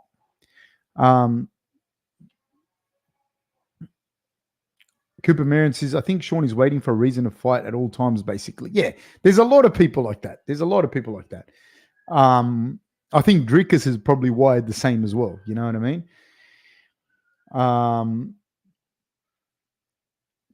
Kenny says, "What the hell? Why is Jack Black with Wonder Boy?" Laugh out loud. I didn't see this. Cooper Marion says, "Wonder Boy's going to have Jack Black in his corner." Well, there you go. Joseph says, "I really hope Jack Black doesn't corner Wonder Boy." I hope he does, you know. Jaden Wanganeen says, "Hey Fab, watching from Cairns, watching this as we go underwater. Dams are breaking. Every road is flooded. People are standing on top of the houses begging to be rescued. For real? Like, I wasn't even aware that there was flooding right now in Cairns. The problem is there's always flooding and shit going on in Australia, so you can't keep up. Yeah, tropical cyclone Jasper makes landfall in Queensland. Man, my heart goes out to you guys, man. Shout out to you people in Cairns. I knew there was a cyclone coming, but I missed it being underwater just because I'm under a whole bunch of little kids, man. I'm sorry to hear that, man, and my heart goes out to you, Jaden. All the best for you, brother, from the bottom of my heart. Cooper Marion says, hope Tenacious D performs through the whole fight. Oliver Ekman says, you brought up He-Man, so can you sing the He-Man theme song in Spanish? I cannot, my friend. Jaden Wengerman says, catastrophic flooding going on right here now from the cyclone. Yeah, that would be awful, dude. That's one of the things, man, with Cairns and like Hawaii and those like tropical areas that have always kept me away from them. So we're gonna miss a few. Jamie C says, is Sean Strickland bigger than Rob? Nah, Rob's about as big a middleweight as you're going to get. It's just the way that he's built is different to how people see it. Like, it's not like, it's just the weight distribution is different. Kenny says DDP was being held back. Oliver Ekman says, yeah, right. Kenny laugh out loud. Rob McKenzie says, there has got to be legal ramifications for accusations of pedophilia, etc. I think that some of that stuff, like I was saying the other day on the podcast yesterday, I was saying like you can't like there's shit that affects other people outside of like the people that are fighting. That's why I'm completely against that. You know, I have to go for Shavkat Rakhmonov, you know, of Kazakhstan, people of Central Asia, because my family now I am connected to him through Central Asia. Whilst, yeah, Cooper Marion says, I literally missed the whole last fight minus the last 30 seconds thanks to stream issues. So hopefully this goes better. Sorry, Cooper Marion, my friend. Cooper Marion says, this is just two wholesome boys banging. Gotta love it. Oliver Ekman says, pause. Man, like, Stephen Wonderboy can get it done. He can, you know, especially early on. So we're off 56, 55, 54, 53, 52, 51, 50. Wonderboy in the southpaw stance. Rakhmonov standing a little bit high. Both men light on their toes. Rakhmonov eats a little bit of a calf kick off Wonderboy. Wonderboy uses that both to stop the movement and to start gauging distance. Wonderboy can spin off either foot. It's very, very dangerous. Rakhmonov is looking to close this distance, control the center of the octagon. Wonderboy is looking very good here. Rakhmonov is looking for this right hand side kick by Wonderboy. He's looking for a right hand is Rakhmonov. There's the right hand, and there's the clinch from Rakhmonov. Great work by Rakhmonov. Great, great work to push for Wonderboy into the fence. He's looking for the second underhook. Great frames by Wonderboy, but he wasn't able to be successful with it. 4 minutes into round one, and Wonderboy is being held up against the fence by Rakhmonov as Rakhmonov is able to land some good knees to the thighs of Wonderboy. Wonderboy is doing his very best to defend this. Rakhmonov is in deep here, though, with great control on the fence, great pressure as he's got Wonderboy pressed in against the cage there. But he hasn't been able to get the grips that he needs to finish this takedown, and Wonderboy is doing a great job of shielding. This is very similar to half guard when you're in this kind of position. So this knee shield is the same as you would use on the ground. You use it when you're up against the cage. So great work from both these guys. The thing is, Shavkat's smart because he's not, at that point, he was looking more for a body lock than he was for the single leg. Wonderboy's doing a good job of controlling the bicep with that left hand. There's a bicep control, great work. And he's looking to get to scoot and go to his left. He's looking to frame and do that, but Shavkat's holding him up against the cage. There he goes, looking for the escape to his left is Thompson, but Shavkat Rakhmonov is very savvy to it. This is very high-level cage grappling from both men. Good work here by both guys. I'm very impressed by Wonder Boy. They're both landing shots on each other there. I just don't think that Wonder Boy get the same leverage from that perspective. But they're both landing good shots on each other. 2:27 to go in round one. Shavkat still hasn't been able to get Wonder Boy down.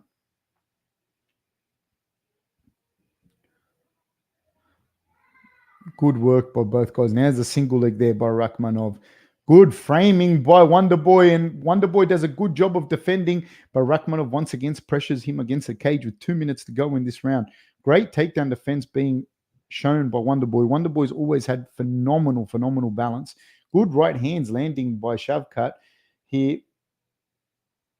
Shavkat's doing a good job of pressuring Wonder Boy here, but this is incredibly taxing style of fighting for Shavkat, but he's forcing Wonder Boy to work as well.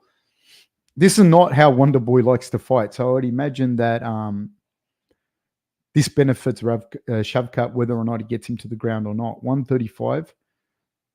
Because this is like the polar opposite of how Wonder Boy wants to fight.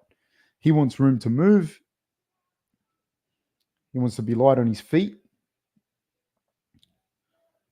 Shavkat's doing a really good job here.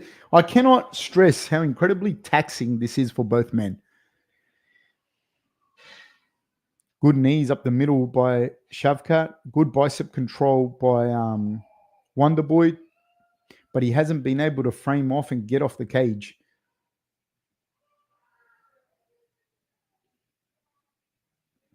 Looks like a big, strong boy too, Shavkat, for this division. He's another guy that I do believe will probably end up at middleweight. Great framing by Wonder Boy. How much did that take out of both men? I don't know. 46 seconds to go.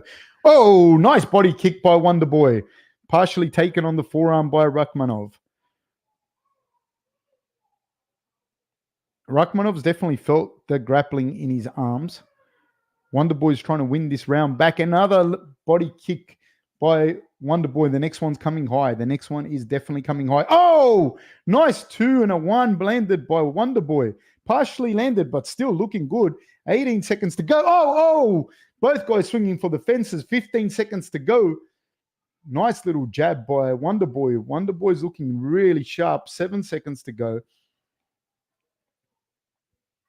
3, 2, 1. Ladies and gentlemen, that is the first round out of there. I have to give I'm not the judge, all right? I'm not the judge. How I'm seeing this fight, that first round has to go to Rakhmonov, in my opinion. Not a lot of damaging things have happened in this round thus far, but Rakhmonov was definitely able to impose his game and land more strikes, obviously, just by being the one that's the aggressor against the cage. I think that Rakhmonov has definitely felt it in his arms. I don't know how much this has taken it out of Wonder Boy as well. Cooper Marion says, should Wonder Boy go for wrist control to turn over the bicep?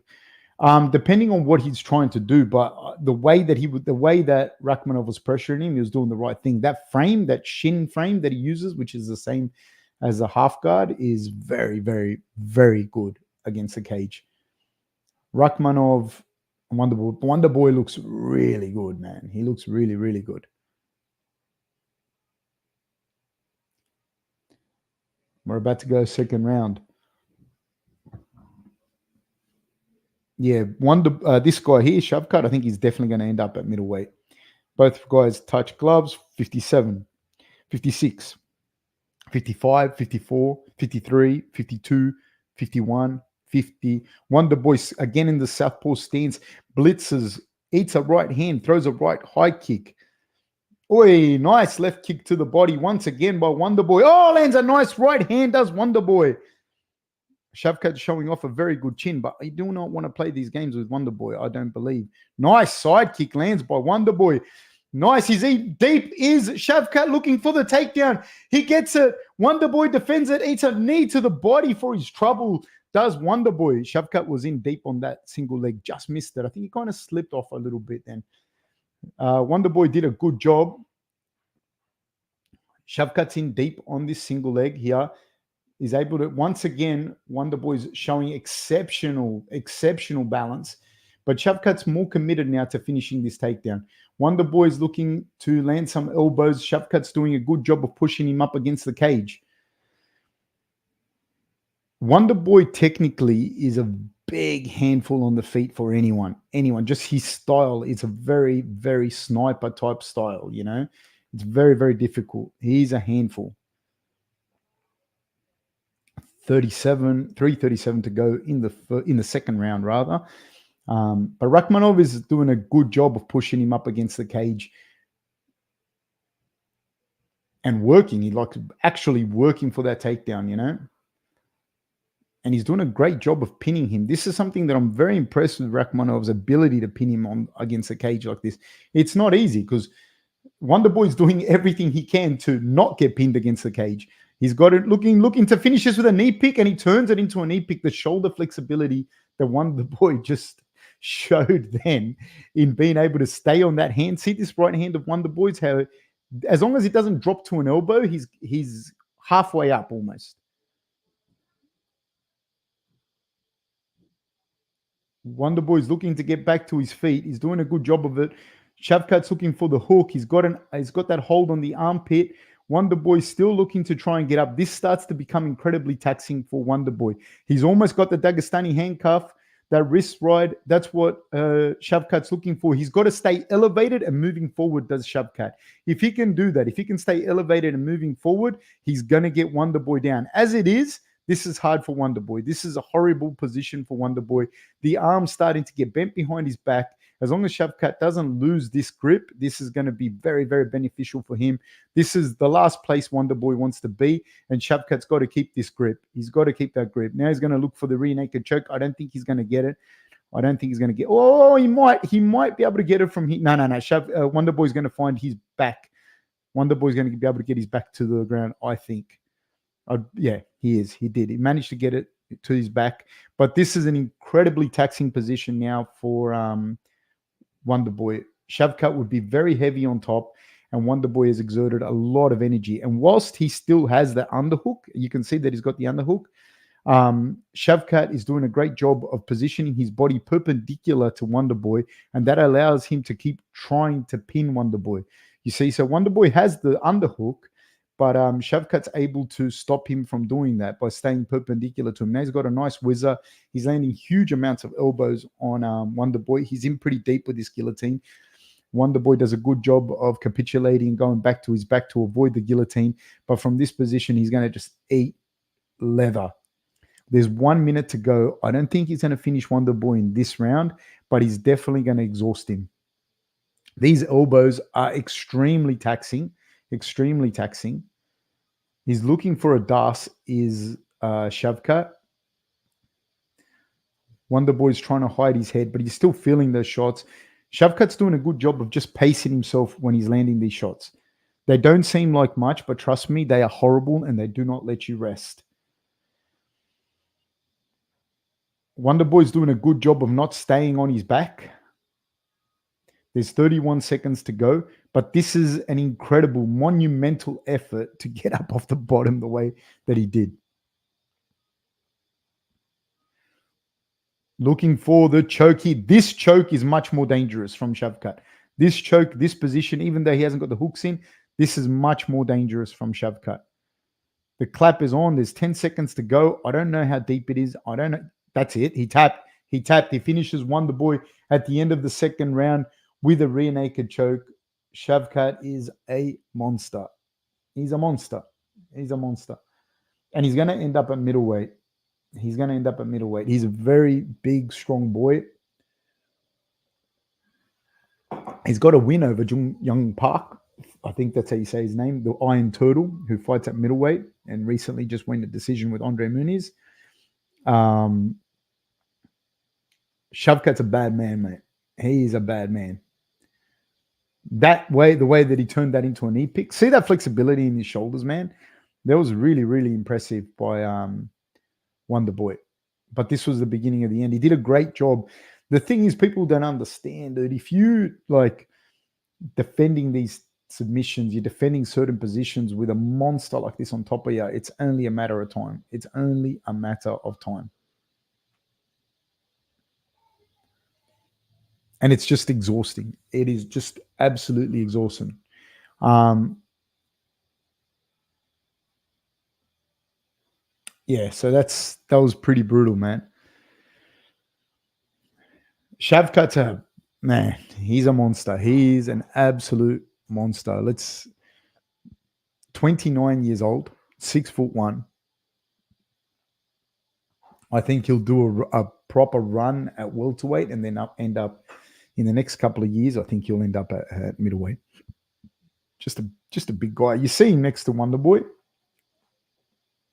and Wonder Boy, he's not a massive welterweight, but he's not tiny either. And Shavkat looks bigger, like he looks like broader and thicker, and you see his legs, and it's just a big guy. It's just like a big, strong dude. And when you see him like this next to each other, like he's significantly bigger. He's got a big giant head, just a big giant dude, you know. And I don't know how much longer he'll cut to that weight. I think there'll be a time where he'll just go up in weight. I don't see him staying at that weight division.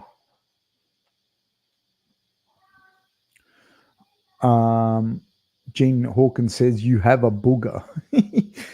Cooper Marion says, what could he have done in that position to try to escape? Tripod before he can get it fully in, or is it just over? It's not even that, dude. It's the fact that, like,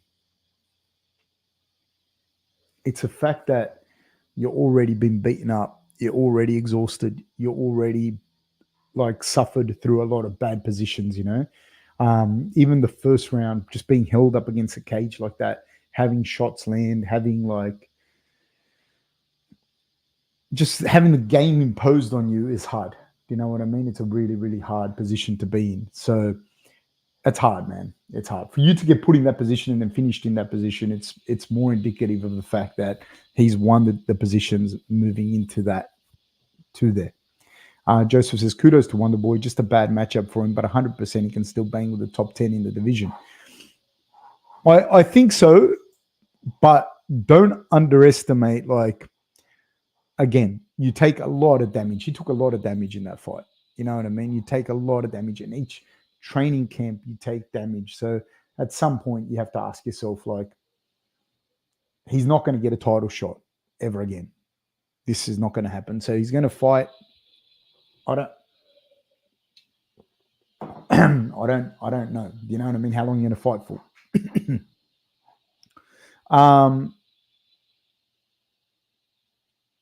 Kenny says, hate to see it. Wonder Boy's a great guy. Kenny says, Shavkat has 1 inch on Wonder Boy. Oliver Ekman says, if Wonder Boy didn't tap, then he would have won, right, Fab? Yeah, something like that. Leighton J says, Shavkat versus JDM, Burns winner, perhaps. Burns I'm telling you, Burns is a tough matchup for him, for that type of fighter. I think he's a very tough matchup. He's a very tough matchup for a lot of people, but Burns in particular is a tough matchup because of his level of jiu-jitsu. His level of jiu-jitsu, it makes it very hard for you to be able to bank on taking him to the ground, and he hits because of that, and because of his physicality, he hits with complete reckless abandon. Like, he throws bombs. He throws bombs with reckless abandon, and if you take him down, you're facing like a guy with legitimate world-class jiu-jitsu.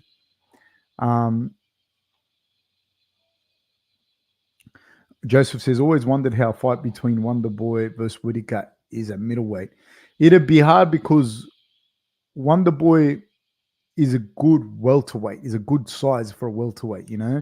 Whereas Rob, after he got past being middleweight, he wasn't going back to middle. He wasn't ever going to be able to make welterweight ever in his life, ever again. You know what I mean? If I was Shavkat's people, I would definitely do, in answer to Leighton's question, I would definitely go for Bilal over Shavkat. Bilal over Burns. I'd definitely go for Bilal over Burns. I think that that's a better fight for him.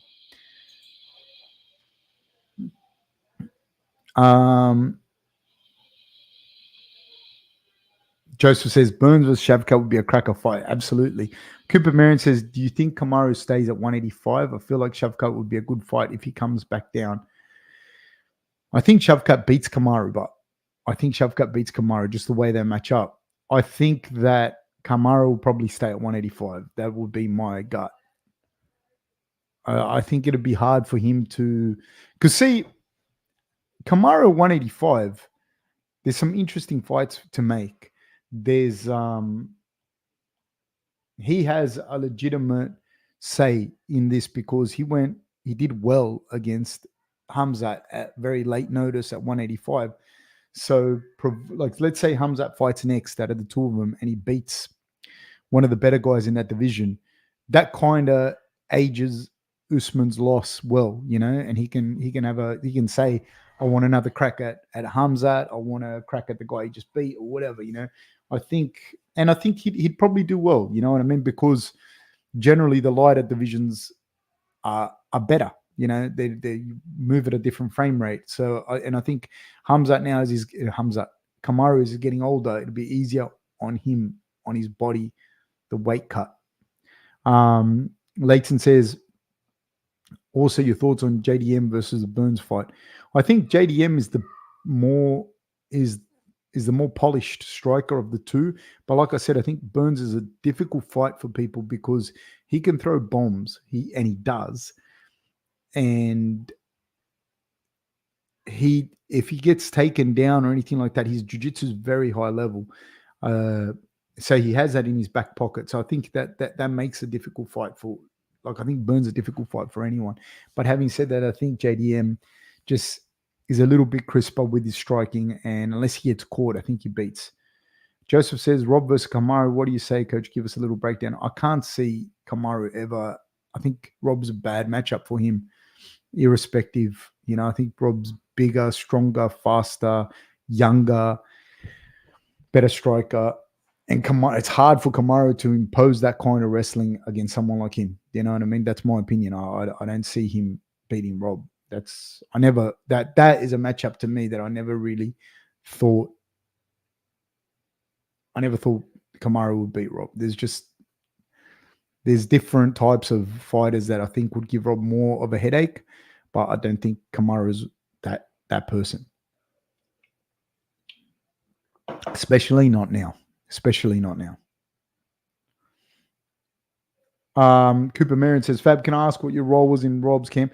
Man, honestly, I don't really want to go into it because it's been said and done, but there's, like, if you Google it, I'm not trying to be a dick, Cooper. I just, I don't like, but if you Google it, you'll see what my role was like that. You'll take 2 seconds. I just don't want to because just out of respect, he's got his team and yeah. But yeah, I just don't see Kamaru matching up well against Rob. I just don't see it. So yeah, I don't know what would happen there. Now it's Pantoja versus Roy Val, and I see Pantoja getting the win on this one. I mean, it won't be easy, but Pantoja's a bit of a beast, man. He's a monster. And he's got a win over him before, so yeah, I think he beats him. But don't know, Roy Val could have improved a fair bit as well, in their last outing. Having said that, there's not a huge age difference between them. So let's see.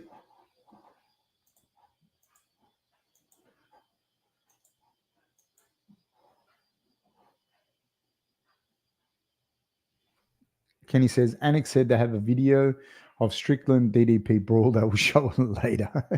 Man, they also know, like these guys know as well, that it would be great promotion for their own fight. And both these guys, Dricus and Strickland, they just strike me as, in many ways, being kind of cut from the same cloth. They just play different. Like Strickland's happy to play. I think this is how I see it. I think Strickland's happy to play the heel, and he'll play the heel, but he's probably nicer guy than he is heel. And I think Dricus knows that he can play the baby face, but he's probably more heel than baby face, if you know what I mean. Joseph says, if Royval wins tonight, your podcast better be his first stop on the Champ Tour, coach. Yeah, I had him on the podcast back in the day. Yeah, it's funny. Very, very funny. So we'll see. Yeah, Royval's a bad man. Joseph says, they need to sell the fight. DDP versus Strickland. I mean, it's in Toronto in the middle of January. Nobody traveling to that. Yeah, but Canada's got its own people, man, that watch MMA and that. That's for sure. They do. But I think that they will. They're not. They know, like they both seem like they'll say what needs to be said. 1 second. They'll both say what needs to be said to get people going. According to the UFC lightweight Jared Gordon, who was also sitting cage side, Strickland jumped the rows of seating to attack Duplessis. An all-out brawl broke out, which forced security as well as UFC president Dana White to restore order. It's just funny to me, man. It's just funny to me how it's almost like WWE. It's just funny, like it's yeah. I'm just trying to see if I can see the footage of it. Yeah, I'm watching the footage of it now. Let me see this.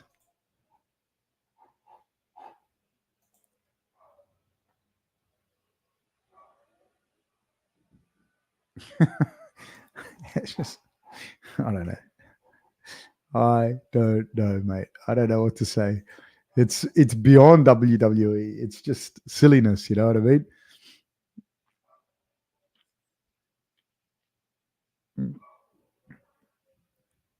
I just saw a little bit of it. You could just kind of see a little bit, but you couldn't see it clearly.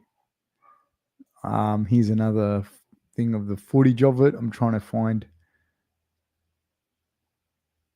Oh, mate, it's so funny. Okay, here we go.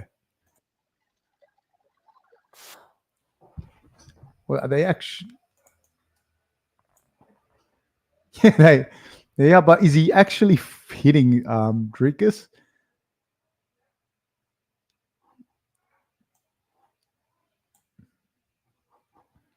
I like it because you know what's stupid is like there's gonna something bad's gonna happen one day because there's no like repercussions because they love it. The UFC loves this kind of stuff, you know.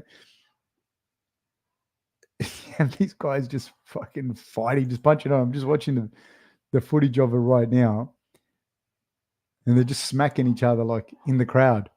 I don't know. You know, you've had dudes throw the dollies through the windows and all sorts of stuff. Eventually, something's going to happen. It's going to be bad, and you can't go back from it. You know, it's been close to it a couple of times, but yeah, it's just stupid.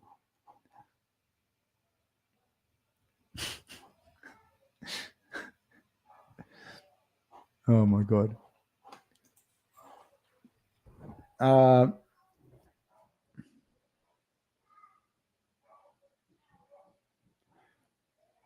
Cooper Marin says, honestly, have Royval in this fight by random KO, probably after losing for a bit. Yeah, that's how he fights too, you know.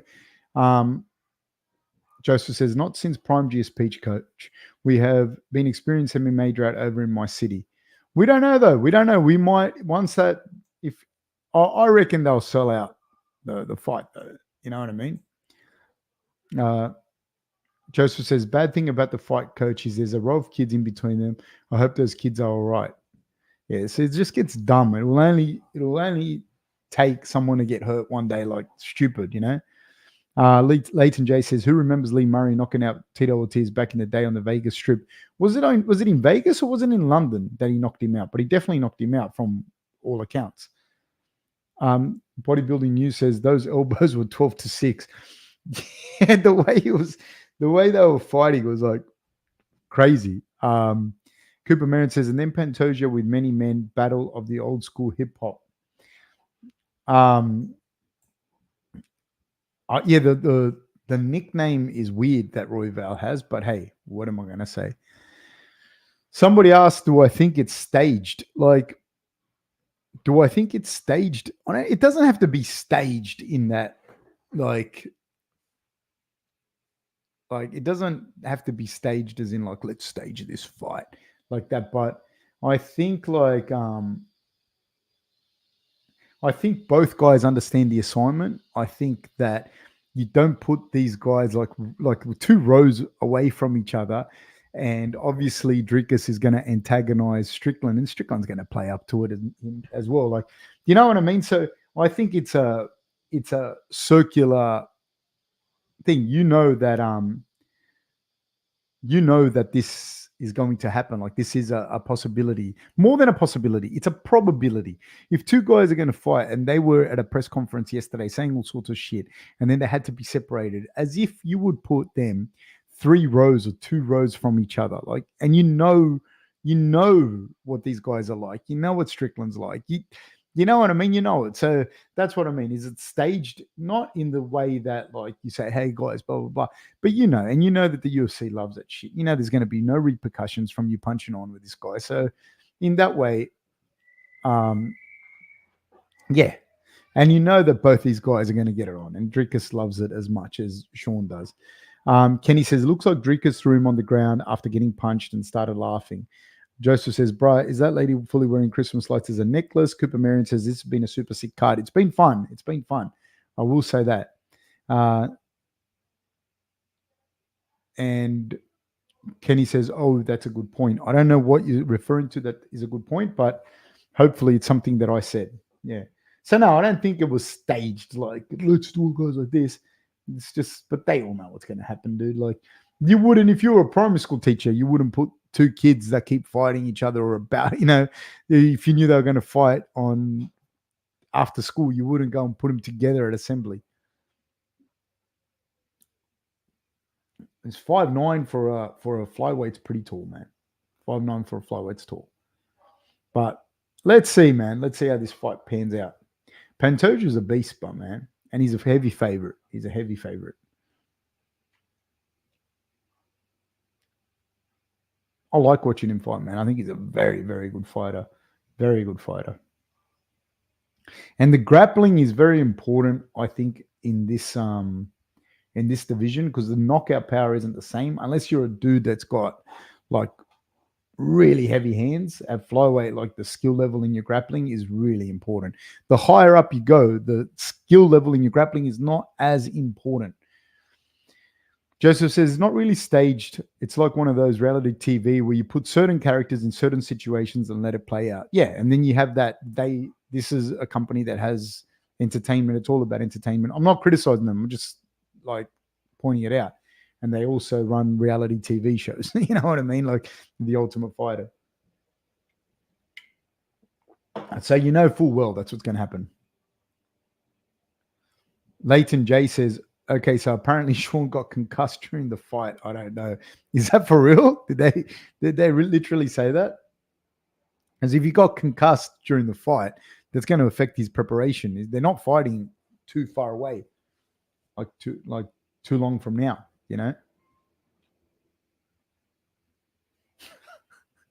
It's if you're saying shit to each other, like there's also the other thing you're asking, is it staged? If you're allowing people to say like all sorts of shit about each other, you wouldn't if you worked in an office, dude. If you worked in an office and one guy said something about like another guy's family member or whatever, you wouldn't just leave him. Because Leighton, in the clip that I saw, I didn't see Sean get dropped or anything like that. But I'm not saying it didn't happen. I just saw in the clips that I saw. Joseph says, I mean, it's like leaving me in a room with the last slice of pizza. You know what's about to happen. Laugh out loud. Yeah, 100%. Like me as well. My wife the other day bought some plantain chips, and we put all the kids to sleep, and then I got downstairs before her, and I ate all the plantain chips. And she's like, "Do you live alone? What are you doing? Like, why would you eat all the plantain chips?" What do you want, man? Was it staged? Who knows? That's what I should have said to her. Was it staged? They touch hands, ladies and gentlemen. 56, 55, 53, 52. Man, these guys are going nuts. And Pantoja's trying to walk Royval down. Royval's fainting. Pantoja's landing some shots. Pantoja closes the distance. He's looking for a deep double leg, and he seems, good defense by Royval. Royval's all over the place. But there's a method to his madness, I will say. He's trying to stand on this jab. Royval in the southpaw stance. Pantoja in an orthodox. And in a much more traditional boxing stance, kind of Muay Thai stance, is Pantoja, and lands an hard and heavy inside kick on Royval. Again, does Pantoja. Landing the inside kicks.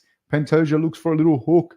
He's looking for the takedown on Royval. Royval's doing a fantastic job of defending the takedown. Pantoja's doing a good job, pushes him up against the cage. Royval's doing a good job of framing and trying to get away and reverses the position. Got to be careful for knees in the clinch with Royval being so much taller. Pantoja looks like a very strong guy, man. Oh, nice body kick lands by Pantoja. Pantoja goes looking for it again. Royval trying to establish a jab here. Feints and looks for the jab. Oh, that body kick landed by Pantoja on Royval. You saw the grimace in Royval's face. Now, he's not landing it on the liver side, but trust me, it's still not pleasant. Royval goes looking for a high kick, then misses. Pantoja's going to land another one of these body kicks on Royval because they're hurting, man. Nice little calf kick lands. There's another. They exchange big shots by Royval, but the body shots here by Pantoja have definitely slowed Royval down. Now he gets Royval down. He's looking to pass his guard immediately. His posturing is good framing by Royval, trying to regain his guard. I don't think he's going to do it. And I think those body shots hurt him, man. If Pantoja can get past this knee line, he's going to get where he wants to get, which is in half guard. Yep. And he's keeping Royval flat. You can see it. Now, Royval was looking to get the grips on the inside of Pantoja's knee, but he's not going to get him. Good job by Pantoja. Pantoja's looking for that pass, man. Royval's looking to land some shots here. Looking for up kicks is Royval. Pantoja's doing a good job of keeping Royval on the ground. 2 minutes and 20 seconds to go. Royval's active from the bottom, man. Little up kick lands by Royval. You got to be nice little right hand lands by Pantoja. You don't want this long guy like this with the up kicks can hurt you, man. I don't know if he hurt him. I think he might have hurt him. Or is he passing? You got to be careful, man, with these up kicks, Pantoja. You got to be careful with the up kicks, man. This guy's long, and he's like a thrashing machine from the bottom. You got to be careful. His landing shots is Pantoja, but Royval is like a thrashing machine from the bottom. And those up kicks with tall guys, man, like that. See this knee line on the right knee of, yes, Pantoja's got him past it. And that's what he wants, because now this basically becomes what is called a Turk ride in wrestling, and it's a pin. The way that he's going to use this, it's a pin. And he's looking to pin Royval and to slow some of this movement down, because that's one of the big things that Royval has, being long, and he's the movement, and it's kind of like he's pretty deep. No, he's past the knee line is Pantoja for any attacks on the leg, but Royval's going to use it to try and get up. He looked for the knee slice. He doesn't get it, but Pantoja's grappling level is too high, man. He's got really good fundamentals, really good grappling. And you have to do this with a guy like Royval. You have to slow him down. You can't let him have these erratic movements, whether it's off his back or standing up. You have to pin him and slow it down, because otherwise he starts to go mad, and it's difficult to deal with. 34 seconds. Nice little shots landing by Royval from the bottom. Royval kicks him off, and we're up and standing. 29 seconds to go. A lot of energy expended by both guys. Nice left high kick by Royval. 22 seconds to go. Royval's looking for the left high kick. It's going to come again, the left high kick. Oh, another kick to the body by Pantoja. Nice work. Pantoja. Pantoja's landing that kick to the body, and now switches to southpaw stance himself, and then switches back and lands another calf kick to Royval. And that, ladies and gentlemen, is the end of the round. A lot of energy expended by both men in this first round, but the body shots and the being on the bottom part of the grappling would have taken a fair bit out of Royval. You're not necessarily going to see it like here and now, but as the fight progresses in the later rounds, it starts to take its toll. Royval's still very much in this fight, though. Very much. But it does show me that Pantoja can get him down, can get the better of it on the ground. But man, Royval is dangerous with those up kicks. Only one has to land. Only one up kick has to land. And he's got a good guard, man. He's able to get his guard back. So he's able to throw those kicks from the bottom with really bad intentions. And he's long. He's a thrashing machine. He's dangerous. He's very, very dangerous. Pantoja, though, I think is the better fighter, if you will, but there's a lot of things he has to do to win, whereas Royval just throws crazy shit at any time. We're off, people. 57, 56, 55, 54, 53. Oi! Both men exchange. Knee up the middle by Royval. Pantoja switches to southpaw and throws a right rip to the body. There's another kick to the body by Pantoja. Is definitely landing, dude. These are not fun. And nice little knee by Royval. Knee up the middle by Pantoja. He didn't land it, but it was close. Like he landed it, but it didn't hit him in the chin, you know. Pantoja's a rough customer, man. A very rough customer. He goes for that right kick to the body, but misses. Pantoja's looking for a left high kick, the way he's skipping outside of that front foot. But Pantoja's very, very savvy to it. These are good flyweights, man. These are really good flyweights. Nice calf kick again by Pantoja. Pantoja catches deep here, hits the double leg. Nice outside trip. Here's Royval's hitting from the bottom with hammer fists. Looking for those triangles, looking to get his feet on the hips. I really like the way he does that. I really, really, really like the way he hits, makes space, gets his feet on the hips, throws up kicks.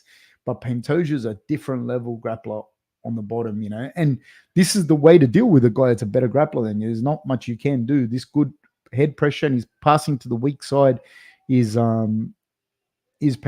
So it's very, very good strategy on his part. Very clever. He's got the near side underhook.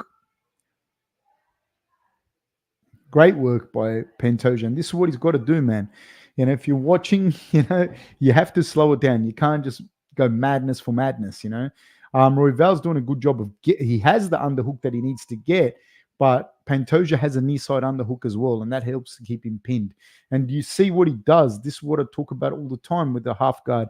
When you're doing this, this is basically a Turk ride, and he's pinning Royval. He's pinning him, and he's getting his body across him. He's not in a hurry to pass the guard. What he's making sure that he does is that he keeps the shoulders and the hips flat on the ground, especially against a guy like Royval, who's long and throws a whole bunch of stuff. He's a thrashing machine. Very, very, very, very, very good clash of styles and very good work from both men. Pantoja's showing off some really, really clever grappling here, the way that he's doing this. If people don't understand that, you're just lying on top of him. He's not just lying on top of him, man. The grappling that he's showing is very, very high level top game. And Royval has not stopped for 1 second. So what he's displaying is great show of heart and good grappling from the bottom in MMA. But this level of grappling from the top from Pantoja is incredibly taxing. And it's showing off a very high level. The way that he's pinning him here is just, man, if you like grappling, then you're watching something special here. And then Royval's ability to just keep working, dude, is incredible. How long can he do it for? I don't know. I don't know how long he can work like this, because this is incredibly taxing for him. He's looking for sweeps that I don't think he's going to get, but he needs to give Pantoja something to think about. So the way that Royval continues to work from the bottom is incredibly taxing but impressive. But at some point, he's going to have to slow down. When I say about the fights being staged and all that shit, I'm not even criticizing UFC. Job well done to you guys. Nice hammer fist landing by Pantoja. Royval's landing some hammer fists from the bottom in the closed guard now. He's got such a good active guard and he's a long man. And Pantoja lets him up. There's 52 seconds to go. Oh, he lands a right hand. Roy definitely landed on it. I don't know how much there was a slip though by Royval, but he definitely landed on it. Nice left hand by Royval, but at the same time, Pantoja landed another kick to the body. Oh, Royval lands a head kick, but at the same time, Pantoja gets the takedown. And once again, Pantoja inside control and pinning Royval. Once again, these things are taxing. Do not be fooled.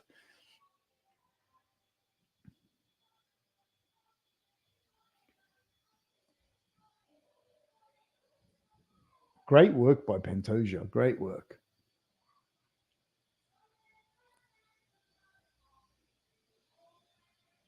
Nice up kicks by Royval. Let it go. That's it. Done. That's two in the bag for Pantoja. Great work by Pantoja. Here it is. Oh, there's that knee up the middle, lands in the body of Pantoja. Those kicks to the body, though, man, they hurt. They really hurt. I thought he landed that at the same time, but he didn't. Royval's super dangerous. He's going to throw that left high kick, and I don't know, like he could land it at any stage, but Pantoja's so good. I'm so impressed with Pantoja. Like I really, really am. I'm really, really impressed by him. There are some good guys at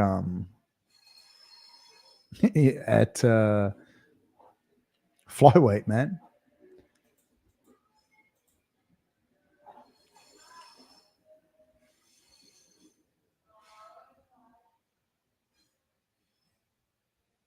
Pantoja's feeling it as well. He's putting a pace on him, though.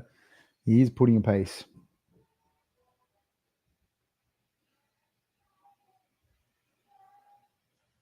I love how innocuous these guys look, the flyweights. Like Royval looks like a guy that will deliver your pizzas, and Pantoja looks like those like accountants that are middle-aged and just going through a lot, man. Going through a lot.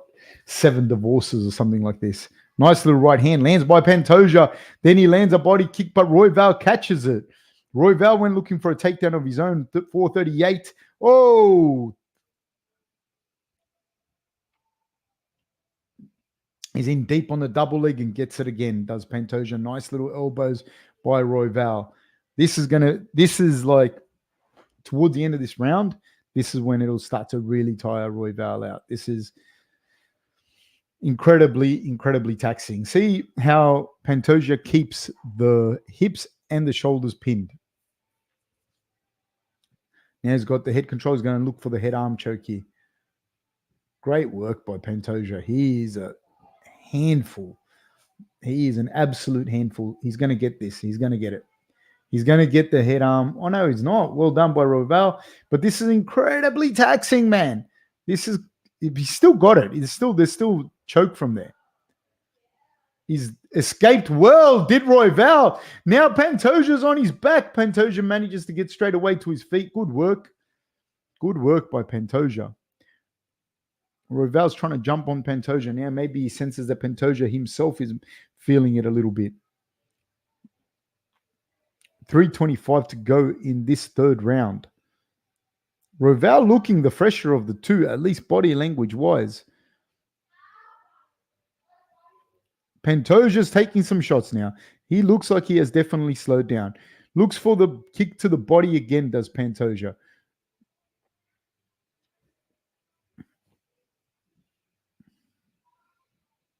Royval starting to land some shots. Pantoja's right hand, Pantoja goes looking for it again. Doesn't land flush. Left high kick by Royval.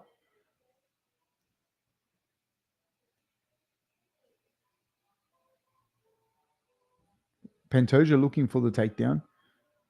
Stuffed by Royval, but Pantoja is able to push him up against the cage. This round is closer, but so far you still have to give it to Royval. To Pantoja. Nice little kick on the break by Pantoja. Nice calf kick by Pantoja. Royval looking to stick him with the jab. 2 minutes to go. Right hand lands by Pantoja.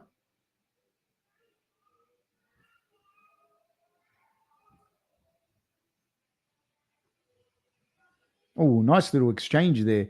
Royval's landing some good shots here in this round. Oh, nice body kick lands by Pantoja, but then Royval answers with a 1-2. See, when you look at this, I still think Pantoja's winning this round, but the thing is, Royval's doing better in this round than he did in the other ones, but I don't think he's necessarily winning this round, although he is landing some good jabs. Oh, Pantoja looks the worse for wear, though, in this round. Royval looks the fresher of the two. Another calf kick lands by, another leg kick landed by Pantoja. The ability of Royval to absorb this punishment is impressive. Another calf kick. Oh, nice jabs landing by Royval. But he is eating leg kicks. He throws a knee up the middle. Oh, Pantoja's hurt. Pantoja's hurt. There's a minute to go. Pantoja's in deep on a single leg, gets Royval down again. Now he's looking to pass once more. 52 seconds to go.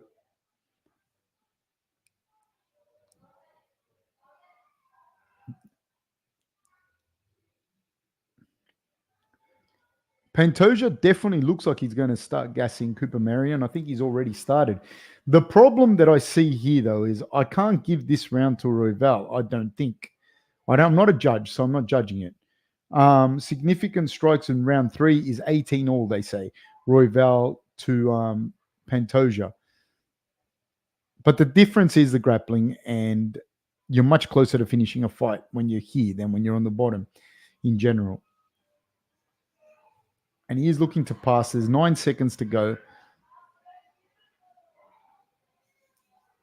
Royval landing I can't give this. It'd be very hard to give that round to Royval, in my opinion. So the way I see this is probably 3 rounds in the bag for Pantoja. So it means Royval needs a finish. That's how I'd see this fight. Even if I was in Royval's corner, that's how I'd be seeing this fight. From Pantoja's perspective, if he can hold on, he's probably going to win the fight. So he's got to find a way to survive 10 minutes of fighting against a thrashing machine like Royval. He's definitely feeling it. Cooper Marion says, I feel like Pantoja looks gassed enough to get finished. Yes. Yeah, definitely. This could happen. But it depends how it plays out, because Royval hasn't looked like he can keep the fight standing, which is a big problem. And if Pantoja can get the fight to the ground and at least mitigate and or rest, it's going to be good, And also at some point, fucking Royval at 56, 55, 54, 53, 52. Royval's looking for defense here.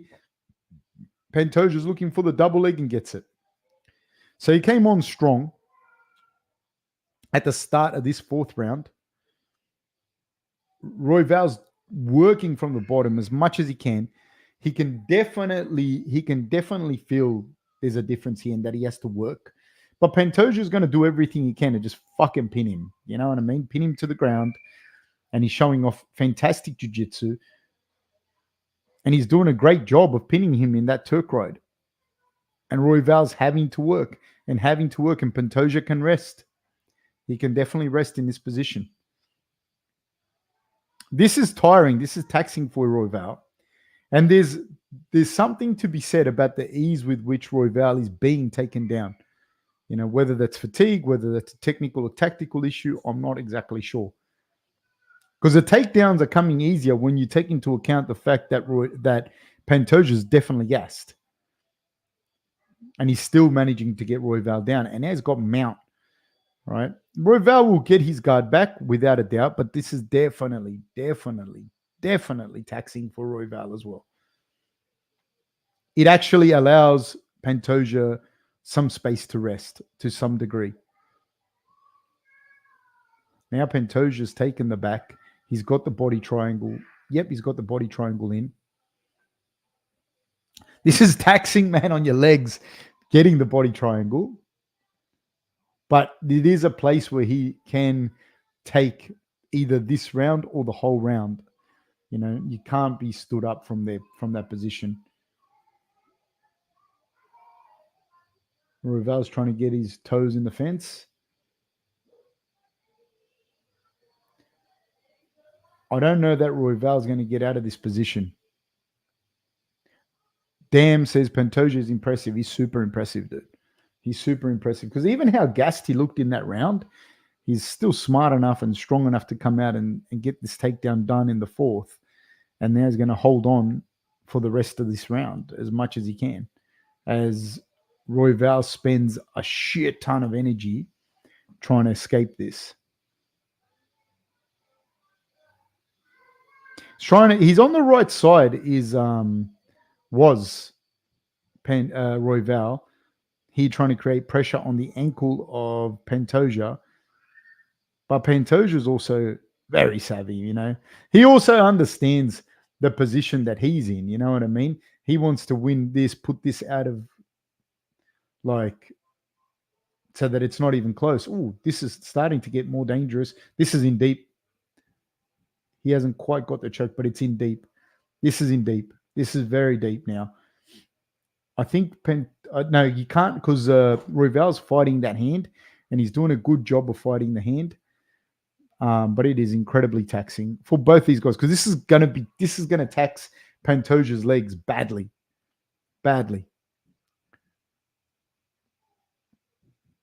But it's taxing Royval as well, you know. So yeah, he's on the right. Royval's trying to get on the correct side and create pressure on that ankle, and then step his leg underneath the right leg of thing so he can spin. But man, Pantoja's control is very good, and this would be super taxing on Royval. And just making it hard to breathe as well when you're fighting for each gasp and then you're defending the takedown. 51 seconds to go. I have Pantoja winning every round. And so Royval needs a finish. Even if somehow you give the third round to Royval, right? Let's say you give the third round to Royval. You can't. Oh, there's a nice little deep half transition by Royval. There's 27 seconds to go. Royval's landing some shots, man. He could. Pantoja goes looking for a leg lock to move Royval. Is it in deep enough? The calf slice is there.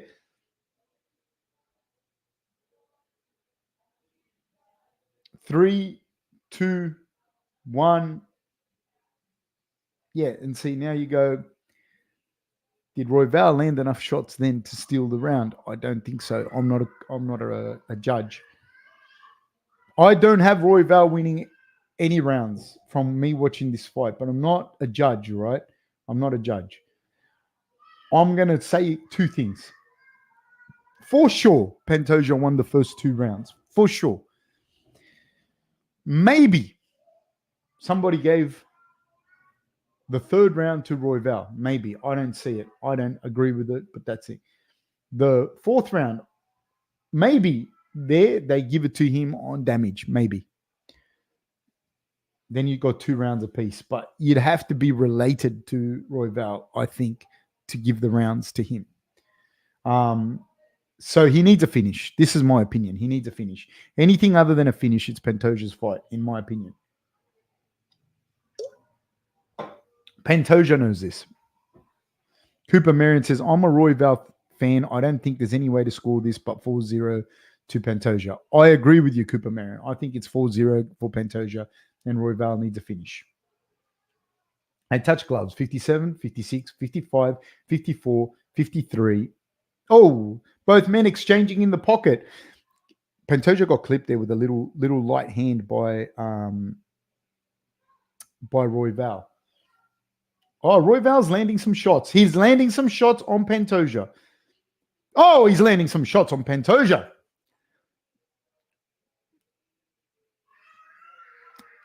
If they fight like this, I think Pantoja could still get finished. Lands a nice right hand on Royval. Oh, big right hand by Pantoja, by Royval, sorry.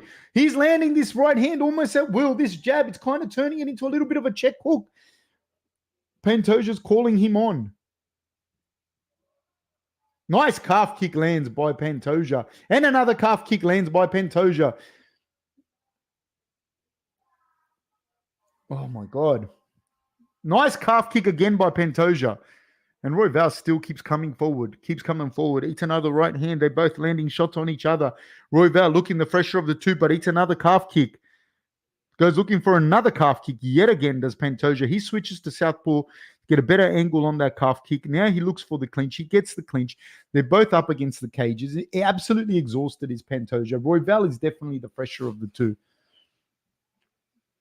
Oh, lands elbows on Pantoja's head. Does Royval with 3:29 to go. Royval still looking to land some shots, and he does, and a calf kick is landed by Pantoja. How is this guy's calf not like absolutely chewed up? He's just getting kicked in the calf. Oh, that lands a right hand. Does Pantoja. He's got a chin on him, does Royval. Pantoja's eating shots though as well. He's showing off a good chin, but the way that the shots are landing by Royval, they're much crisper. He hasn't got anything left on his shots, does Pantoja. He's landing shots on Royval, but there's nothing left. They're like the punches are more like they're being pushed through. The snap on the punches from Royval is spot on. But the calf kicks that are landing, at some point, the calf's just got to go. Now, he shoots in on a double leg, and Royval just kind of falls over. I have to wonder how much his balance is actually compromised from the calf kicks, because he just kind of fell over. Now, Pantoja's doing a good job of pushing Royval up against the cage, and he pushes him down and he gets the takedown. I don't know how much the leg kicks have compromised him when he to stop the takedown, because there's not a lot in some of these takedowns from Pantoja. And Royval still looks fresh, but well, those calf kicks have to affect, they have to have some sort of effect. Pantoja's doing a great job now. He's got 2 minutes to go, and he's going to defend his belt. He earned this win, man. I'm telling you. Royval's doing everything he can to get off his back, to get his guard back, but this isn't going to be enough, because Pantoja knows that he just has to get to half guard and keep him flat. And Royval, it's hard, man. It's hard to keep doing it, even though Royval's got a good gas tank. It's hard to keep pushing like this.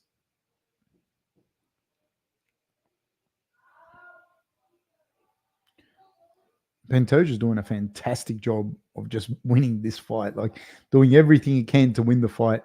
Great job by him. He's passed now. Again, he's looking for the mount. He's gone back to half guard and he's looking for the pin. Looks for the mount. Royval makes some space. 1 minute to go.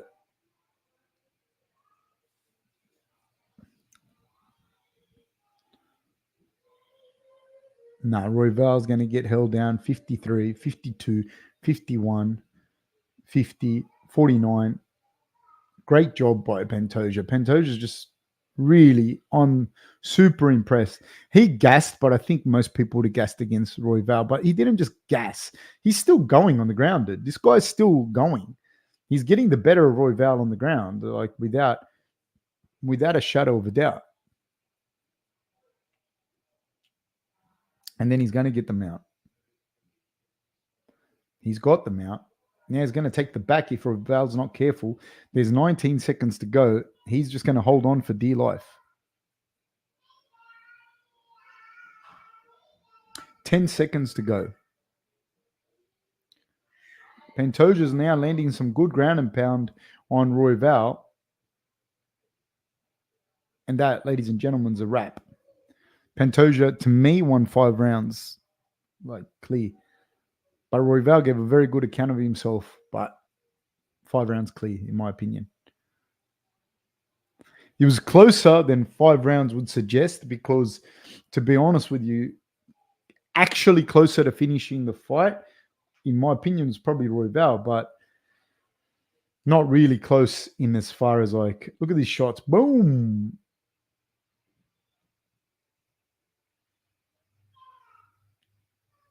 But in as far as like the actual fight, like, yeah, it was Pantoja for sure. Landed some really good shots, did Royval. I'll be back in a second.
That sounds like me when I was a little kid singing.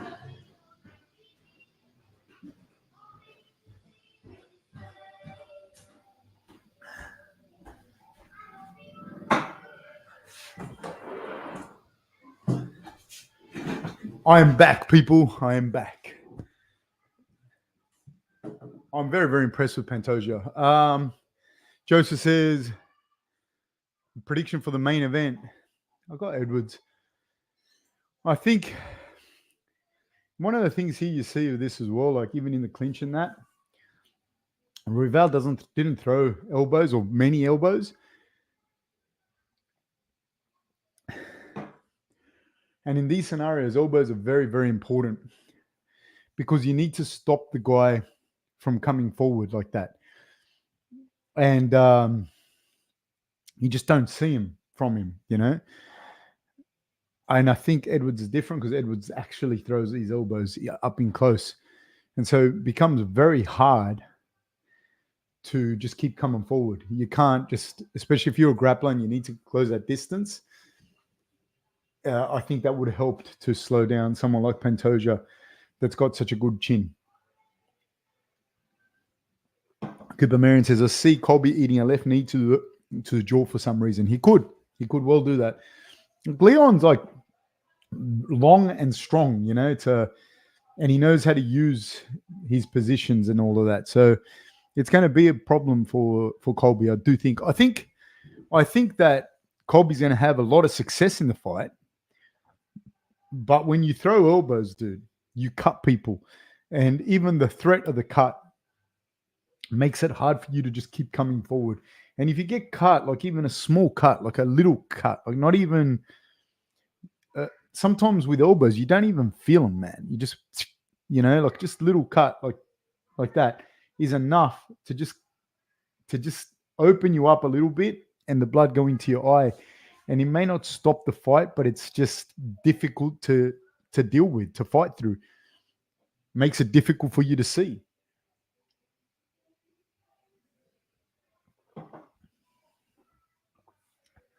And I do think that is one of the things that could very well and possibly, actually think it's a probability that it'll happen at some point in the fight. I think Leon's going to land something, you know what I mean? Whether it's an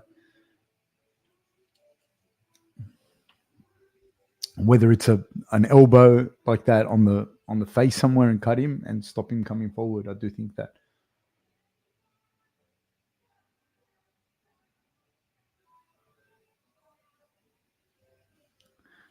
those front kicks are going to be a big problem for Colby.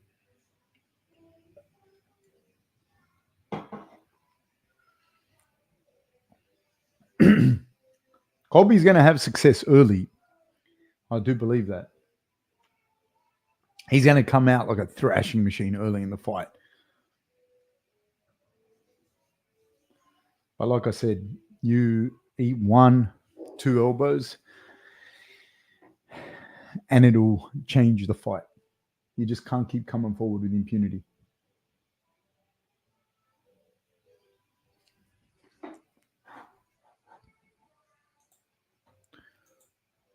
I look at Cody Garbrandt, and he's 32 years old, and I always think he's way older. Like I always think he's at a different point in his career.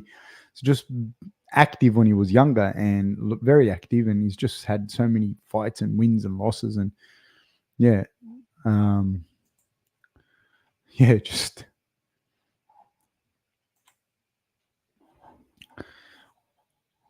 that was a really good fight, man. The flyweights, they really put on a good show. Shavkat has also shown, fuck, man, he's very good.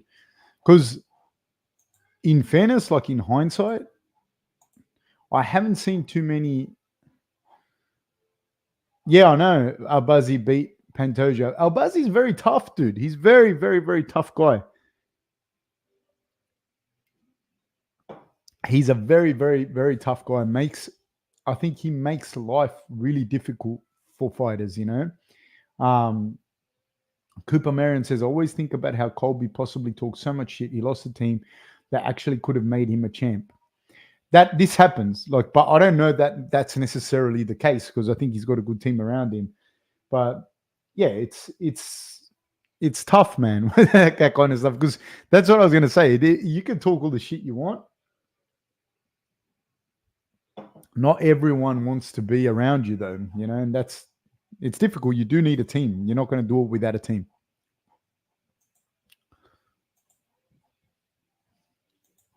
Now, Buzzy makes it difficult. I haven't seen anyone do that to Thompson. Fair enough. Thompson's a little bit, not a little bit, he's past it. But I haven't seen many people just put it on him like that. Like, I can't think of anyone that's put it on him. They completely just fucking put it on him and finished him the way that Shavkat did. It's going to be interesting, probably, I'd say, the next 3 or 4 years of Shavkat's career, what's going to happen. Because, like I said, I predict, even with Leon, I think Leon's going to end up at middleweight. I think that Shavkat's going to end up at middleweight. I just, yeah. Cooper Marion says, no downplaying his team, but getting kicked out of ATT has got to be rough. So many great training partners and coaches.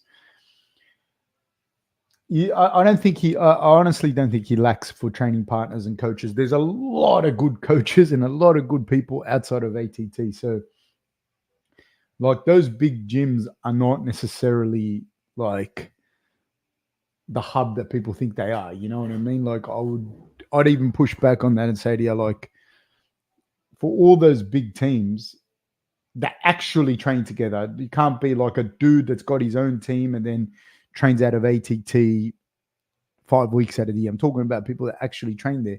There haven't been anywhere near the amount of champions that there have been from people that train in relatively small gyms or small. Some of these small gyms have become big gyms as a result of it, but the majority of these guys end up doing well. That end up doing well started from relatively unknown gyms. Now some of these gyms are really well known, but when most of these guys came through, nobody even knew who they were. So I don't necessarily think that him leaving ATT would be the problem, but I do agree with you that I think he would have alienated himself from a lot of people regardless, like whether it was ATT or just even out in the free market. I think he would have really alienated himself, because I don't think a lot of people want to be around that,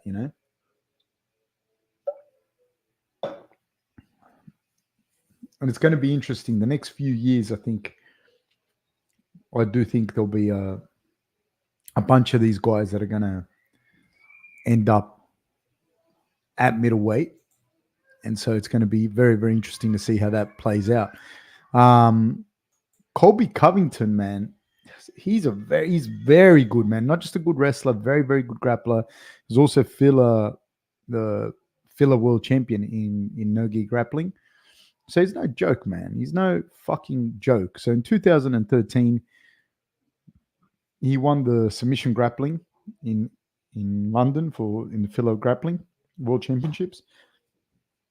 It's not the number one organization for grappling, but you don't win that by accident. You're not like some clown and you win it.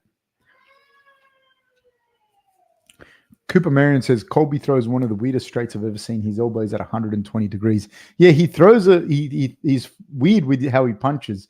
He's like a thrashing machine, like a washing machine.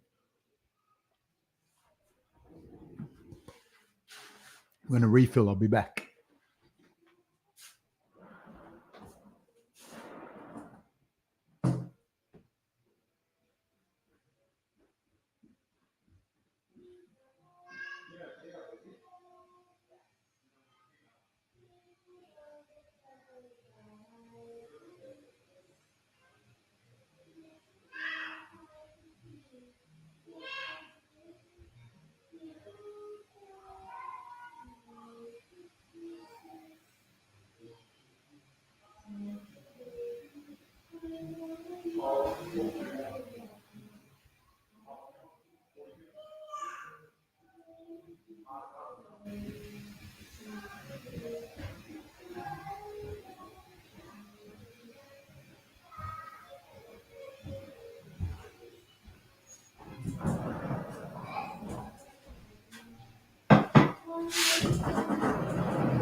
Leighton J says he came out to Kurt Angle's theme. I love it. Cooper Marion says he looks like he's front crawling anytime he tries to throw straight. Cooper Marion, yeah, it's a weird punch. But it also probably makes sense, like just biomechanically for him, because when he throws it like that, it allows him to just change level into it, and that's how he fights. He wants the ability to change levels. Cooper Marion says he's been doing it for a minute. His only redeeming feature, says Cooper Marion.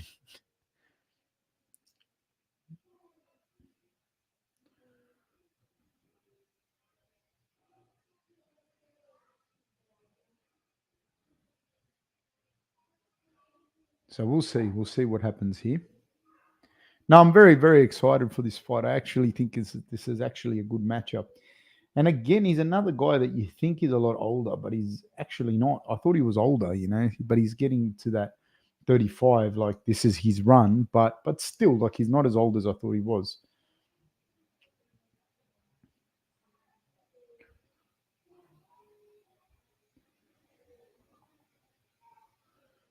He's talking to Donald Trump. Donald Trump is saying something to him. The UFC is like, man, they got it down pat with the marketing and all of that. Cooper Marion says, Fab, were you ever into pro wrestling as a kid? No. And I don't know why. I'll be honest with you. I don't know why. Because, like, I used to play on it used to play on free-to-air TV when I was a little kid. And it was big, like Hulk Hogan and all that were big when I was a kid. I just never got into it, man. I think somebody told me it was fake one day when I was really young, and that was it for me. I don't know. I never really believed in Santa Claus either. Like, I can remember kind of believing in Santa Claus a little bit, but um yeah, I don't know. I just didn't. Like, I just never really did. I don't know why that is. I have to delve into my psyche. But yeah, no, I was never really got into it. I used to watch Bushido on Foxtel back in the day with Gary Albright, if anyone knows what I'm talking about, and that was like Japanese pro wrestling, and I liked that a lot more. And I was older too when this was like I would have been 20. You know what I mean? I think when I used to watch that. Um, so Kipper Marion says he probably got caught in a racketeering charge just from that brief interaction. Oh, mate, it's insane, man. It's insane, the UFC, the marketing and that. Good for them. Good for them. They do an amazing job, and the way they tell the storyline and get people sucked into the fights, it's phenomenal. Cooper Marion says, I've honestly been kind of entertaining getting back into it as an adult. It's kind of hilarious. Yeah, you know what the thing is though, man? I think if you are into like as an adult, this is people say, "Oh, adults that are into it are fucking pathetic." Nah, I think like if you're an adult and you're into it and you're watching it like you watch a soapy or something, like just I don't know, watch it just to watch it. It's not that different to this. You know what I mean? Like so, yeah. Beetlejuice says, I love the way you call the fights. I'm driving a fuel tanker truck today and I can really visualize the fight as you call it. Sure, bro. No, thank you, brother. Thank you. And if you haven't already, guys, please like and subscribe and share the video. Thank you, brother. Thank you, Beetlejuice. He's one of the originals, mate. This man is one of the originals. Leon Edwards looking cool, calm, and collected as he makes his way into the octagon. I can honestly, safely say there probably will not be a glove touch. This guy's another guy who's a big boy. He's another big dude, man. I'm telling you, he's a big guy. He will end up at middleweight. I'd be very surprised if he doesn't end up at middleweight. I think there's to me, boom, right off the top of my head, I think Shavkat will end up at middleweight. I think Leon would end up at middleweight. And I think Ian Gary will end up at middleweight.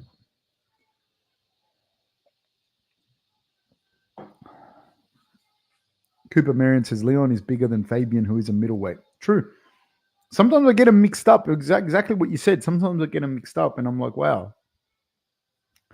Oliver Aikman says it's still real to me. Yeah, sometimes I look at it and I think, yeah, no, that's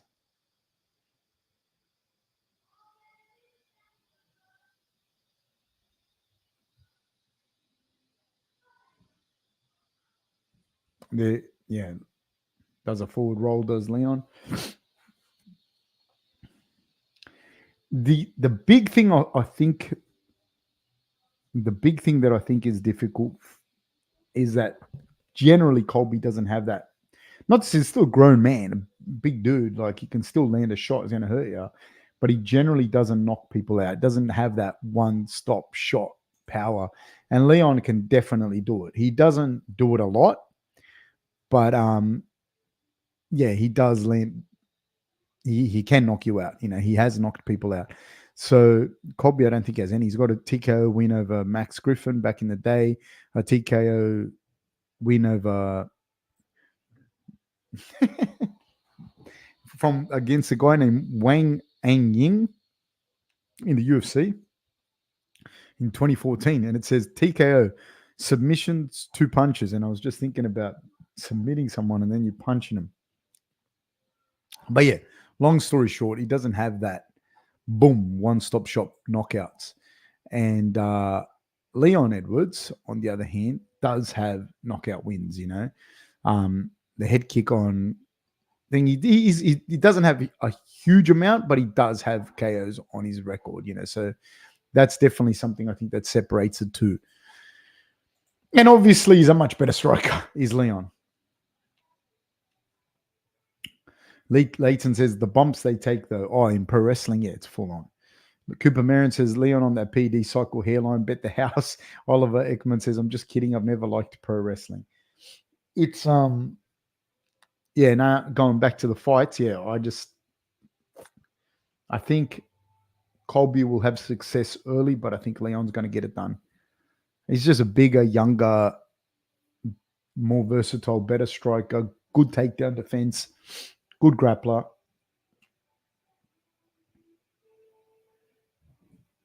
Colby's super good, man. Super good fighter.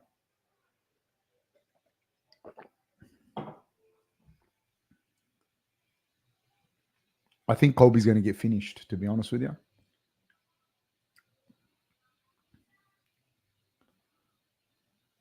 Yes. Oliver Ekman says, bro, I had a kid in my class in 11th grade that had a worse hairline. Calm down. I got a bad hairline too. Look at this.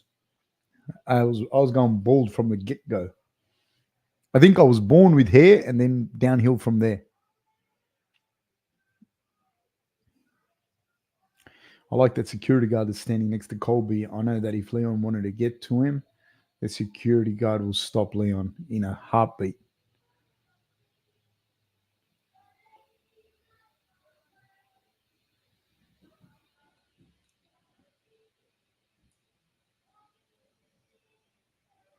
Kenny says, what's up with Colby's eyes? I have not noticed it. I'm going to have a better look at it now.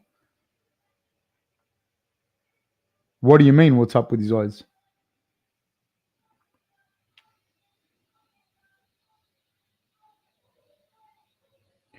(17-3) is Colby. It's going to be interesting, man.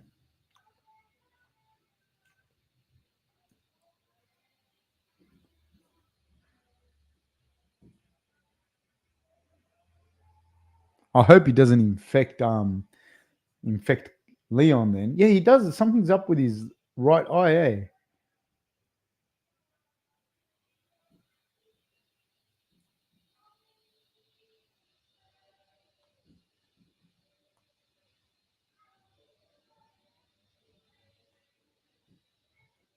It says it has him listed here at 6'2".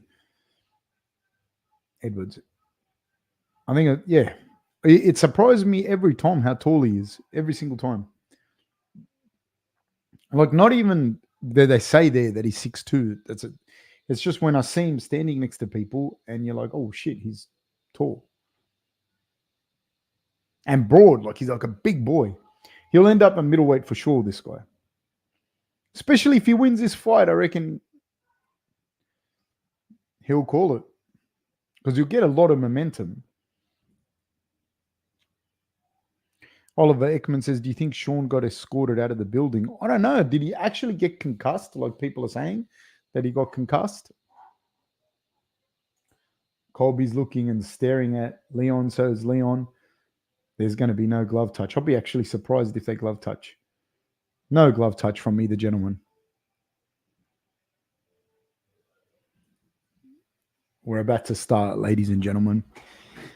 I've got to get on this and do the count before Colby rushes over for his double leg.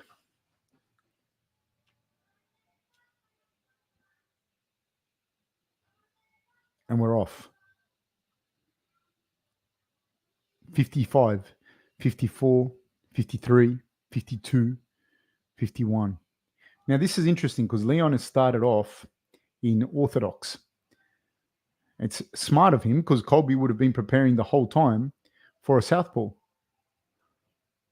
And Colby is switching back and forwards a little bit. I like Leon doing this, man. I think he's going to switch back to orthodox because if there's one dude that's to southpaw, yeah, I was going to say he switched and then he switched when I said it.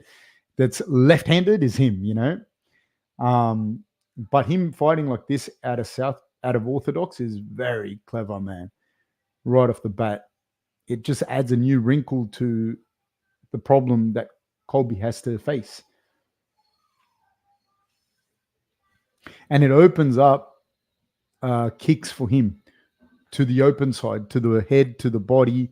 Smart, very smart. And Colby goes looking for one of his own. Now Leon switches back to southpaw, then back to orthodox, throws a nice little jab, does Leon. Then it'd be hard for Colby to shoot moving backwards like this, though. This is already a problem for Colby, I think, the way that Leon has come out in orthodox. Smart, man. Very clever. And Colby is trying to switch as well to create better angles. Leon with a beautiful counter there. Doesn't hit him. Doing a good job. Not a lot is happening, but Leon is doing a really good job of controlling this distance and switching his stances. You can tell that whilst Leon has practiced this to go orthodox to confuse Colby off the bat, he's really itching to go back to southpaw. He's a very natural southpaw. There's 2 minutes and 50 seconds to go in this round. No one's winning this round at this stage. Oh, nice feint by Leon. Colby absolutely bites on it.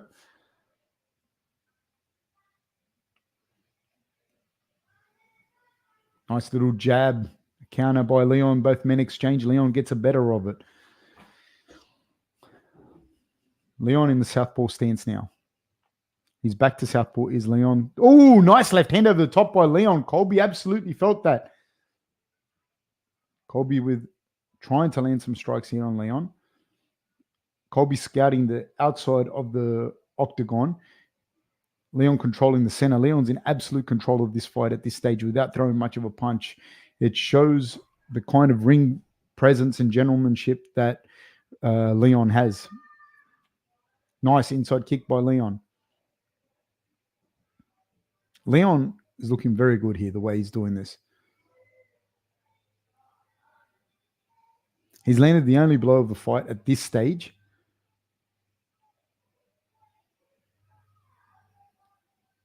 Colby goes looking for a takedown. He's in on the single leg.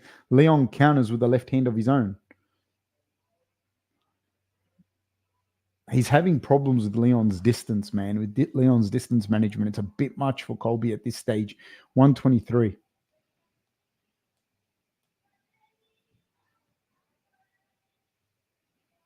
Leon with a little front kick up the middle. Doesn't land, but it's just the distance.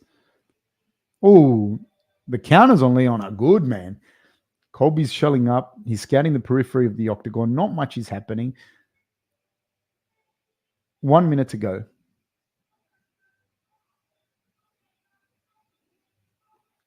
Leon's doing a really good job, man. Colby goes with a 1-2. Hits nothing but air. Leon crouching forward.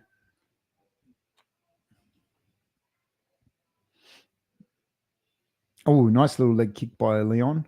Lands on the thigh of Colby from the southpaw stance. Now Leon switches back to orthodox. This is a problem, man. You can't get a good read if he's switching from southpaw to orthodox the way that he is. Oh, Colby throws a hook and a 2. Kind of doesn't catch him, but it was a good punch. Nice front kick up the middle by Leon. That landed. Colby goes looking to change his level and throw a right hook over the top, but Leon saw it, moved out of the way. Leon, 10 seconds to go. Leon lands a nice little calf kick, partially checked by Colby. Leon once again with a front kick up the middle. Colby swinging a miss with the left hand, and that, ladies and gentlemen, is a round that Leon won. Yeah.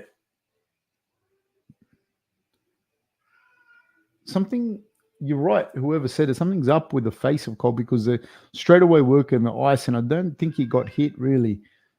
So I don't know if there's something wrong with his face to begin with, because he's not his usual power forward self. I don't think he's going to get a lot of empathy from people. I don't know if that bruising was already there. I don't know. He landed a big left hand, did Leon. I didn't see, I saw it at the start of the round, when I said, he landed a big shot. But now that I see it like that in slow motion, it was It was definitely a big shot, like a big, big shot. So he showed off some very good resilience. That was a big shot, actually. And definitely 10-9 round for Leon. Like, not even, no question.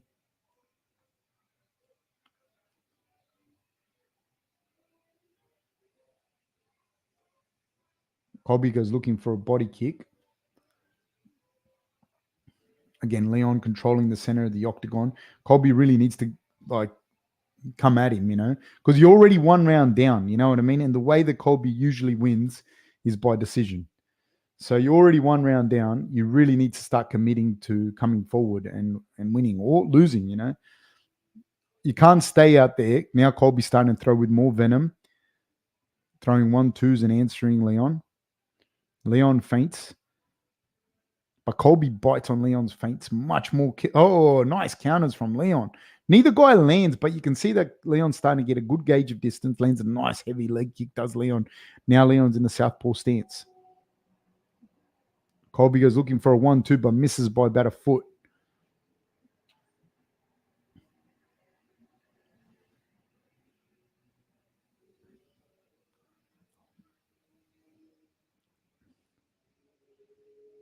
Oh, again, Leon's kind of crowded him then, but didn't get any shots off.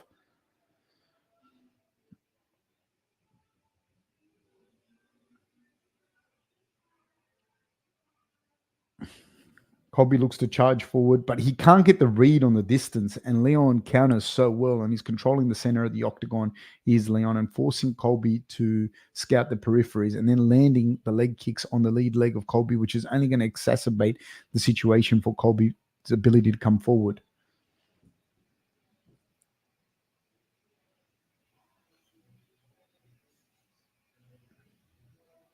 Okay, Colby goes looking for a leg kick of his own. Leon checks it, switches back to southpaw. Now both fighting out of the southpaw stance. Nice inside leg kick by Leon. Leon keep moving him forward. He keeps moving forward, pushing Colby to the peripheries. If they fight goes like this, I think Leon's going to finish him. Because the shots Leon's landing, they're pretty like solid, like on the legs and to the body, and it's just Colby's got no answer for it, and he bites really hard on some of the big feints from Leon. Inside leg kick by Colby. Little jab by Colby. Doesn't land though. Oh, Leon goes looking for a left high kick on the closed side of Colby. Just misses it. Man. Now he's looking for this right high kick. He's going to set up the right high kick. Is Leon. Jab to the body. Is Leon. Then he switches back to southpaw. Colby goes looking for two kicks. One low, one high. Misses them both. Now Leon switches back to orthodox. He's going to look for the right high kick. Now he switches back to southpaw. They exchange a pair of hands there. Leon getting the better of it. Leon hits so much harder than Colby. There's no wind up, and he just touches him, dude. And you can tell that Colby feels it. The right high kick is going to come from Leon now. He's going to throw the 1-2, and he's going to come up with a right high kick. Left front kick to the body lands by Leon. Leon switches to southpaw. Once again, Colby is looking for a left hand. Another brutal left kick lands by Leon to the thigh of Colby with 1 minute and 22 seconds to go in the first round. Colby with a good kick of his own, but partially checked by Leon.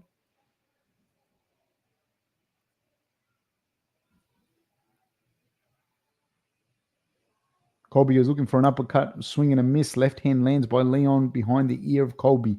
Colby with a high guard when he backs off. It's not a good sign.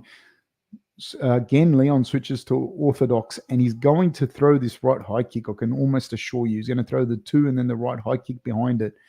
And he now switched back to southpaw. Now switched back to orthodox. Southpaw again. Very hard for Colby to keep up with what's happening, especially he's not a dyed-in-the-wool striker. 38 seconds to go. Left hand counter by Leon almost takes Colby's head off. 30 seconds to go. It's all Leon controlling the distance, pace, and timing of the fight. It just hasn't found a home for any of the big shots yet.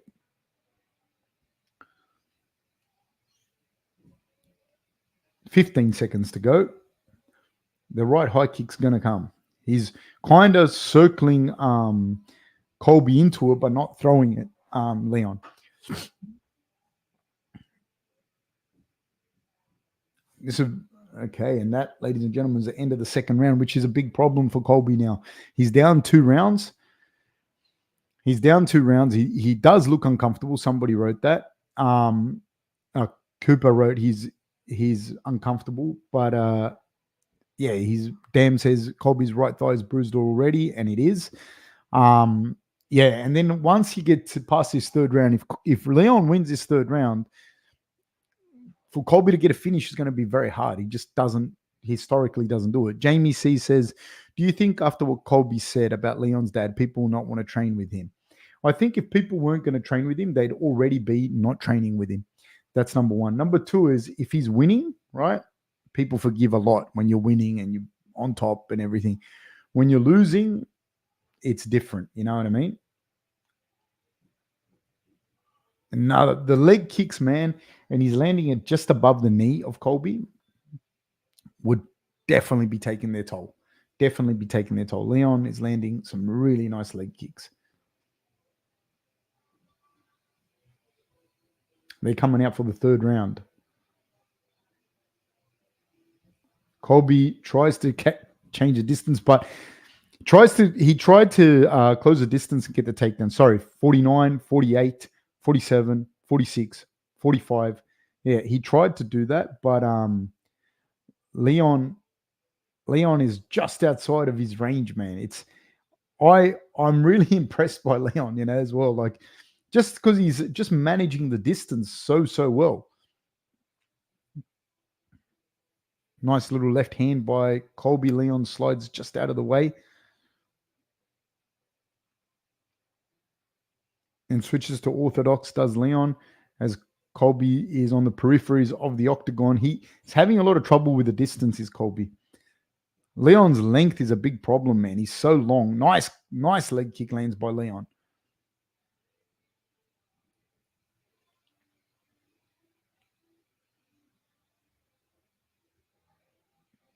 Such a good job.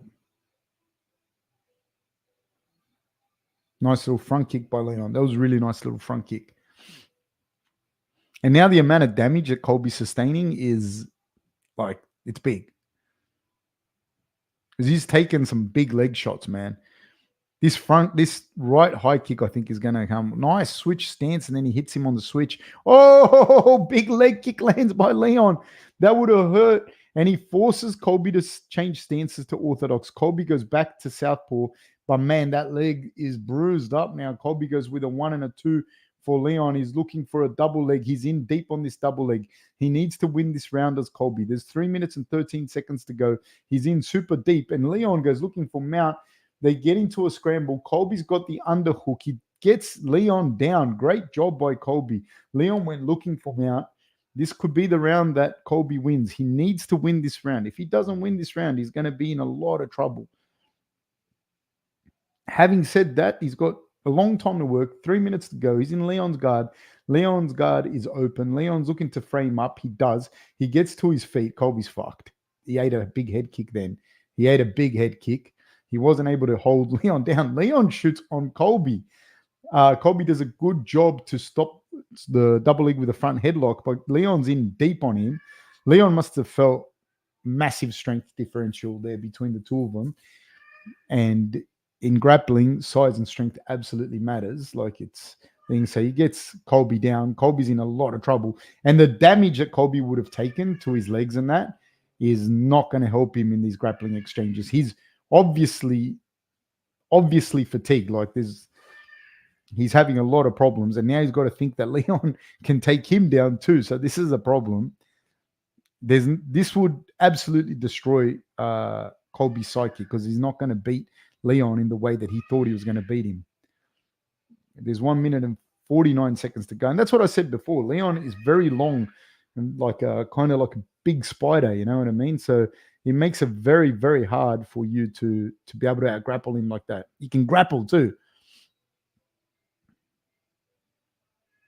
This controlling of the distance and the timing is phenomenal by Leon. Like, if you say he's a boring fighter, you should shoot yourself. Like, this guy is very, very, very clever. He's a savant the way he's controlling this. And he does this every fight, you know. He's going to finish Colby, I do believe, probably in the next round. If he doesn't do it in this round with a high kick, he's going to land a high kick at some point. And after this round, there's no, like, it's the chances of Colby winning are nothing. Like, he'd have to hit him with something and knock him out, which is going to be very hard. That leg looks horrible. Probably 2 or 3 more leg kicks and it's it for Colby anyways. That landed flush. That leg kick. Colby tried to get the single leg but couldn't. Colby and both of them are switched to orthodox now. And Leon, now they both switched to southpaw, but Leon switched back and forwards, did Leon. 28 seconds to go. Nice little left hand by Leon. Colby takes it on the gloves, but he snuck it in. Nice leg kick again, lands by Leon. Colby is absolutely feeling these leg kicks. He's looking to check the leg kicks, but it makes him change his stance. Colby changes level and tries a flying knee and hits nothing but air. Leon's ability to control space in the octagon is absolutely amazing. Now, Colby switches to orthodox, and that, ladies and gentlemen, is the third round, and it's an absolute shutout of a fight, in my opinion, for Leon Edwards. I don't know who other than Trump would give the third round to Colby, so I have 3 rounds going to Leon. I don't see that. Cooper Marion says Colby doesn't look like he's planting on his right leg. Nah, those shots are like, I know Colby's very white, and that way the bruising, you can see it, and sometimes it's not as bad. It just bruises, but bruising of that level, like that on a leg, is not okay. Boom. And Leon on the ground was absolutely fine. He had no problems with Colby whatsoever. Colby got kicked in the back of the head. He would have absolutely felt that for sure.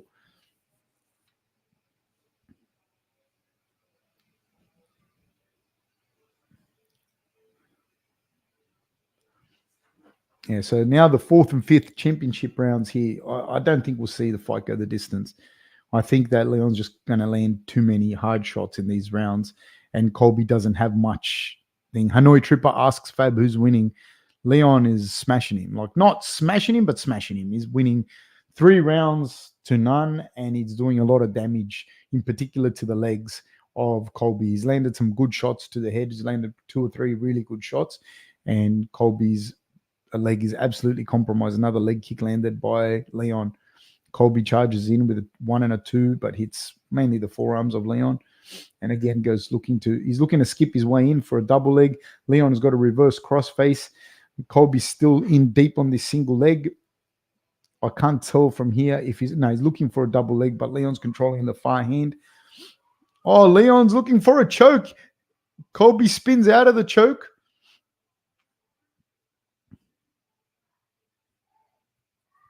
There's nothing but problems for Colby.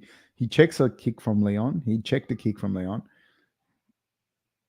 I wonder how much that might have stopped. It's going to stop Leon from throwing the kicks, because when you throw a hard kick and you get it checked, it can affect you. You know, it depends on where it lands. But these are Hail Marys now. Colby's leg looks terrible, and he's landing that front kick up the middle. Is Leon. That front kick up the middle, I cannot stress enough how badly it hurts, and it takes it out of you.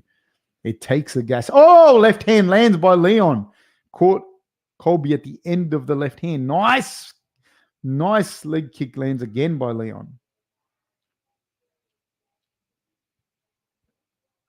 Leon in the orthodox stance. Lands a jab. Lands another. Doesn't land it, but throws another jab. Now Leon switches back to southpaw. He's forcing Colby to keep guessing, man, which that in and of itself, when you have to keep guessing and you're scouting the outside of the periphery, like the periphery of the octagon, like Colby is right now, it's incredibly taxing to your neural system. Cooper Marion says ninja chokes are so hot right now. I didn't even know they were called ninja chokes, but they've been around for a long time. Oh, little left hand lands by Colby.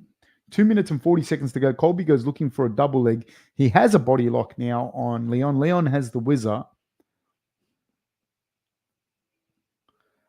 Is he going to get Leon down and out grapple him? Maybe, but it's not going to win him the fight. But Leon's using the whizzer to great effect. Colby switches to a double leg. He may get Leon down in this scramble. He may do it. But Leon's balance is good. There's 2 minutes and 13 seconds to go. Leon's a hell of a grappler. It's not going to be enough, even if he wins it, even if it wins him this round. And I don't think he will. He's got a single leg now. Great defense by Leon. Great defense. And the way that they've been fighting, a nice little knee lands by Leon. Colby says he got poked. Oh, he got hit in the nuts. They continue. The way they've been fighting, though, at this pace like this, Leon can fight 20 rounds. And Colby cannot, just because of the attrition on his body. Nice front kick up the middle. These front kicks and the leg kicks. This is what I was saying to some of the boys when we were training together. Leon's going one to the middle and one to the side. Like one to the middle, one to the side. Like he's throwing a kick to the body and then he's throwing leg kicks. It's simple, but it's smart. Oh, lands some shots, does Colby. Colby landed a little shot then. Then he's in deep on a single leg.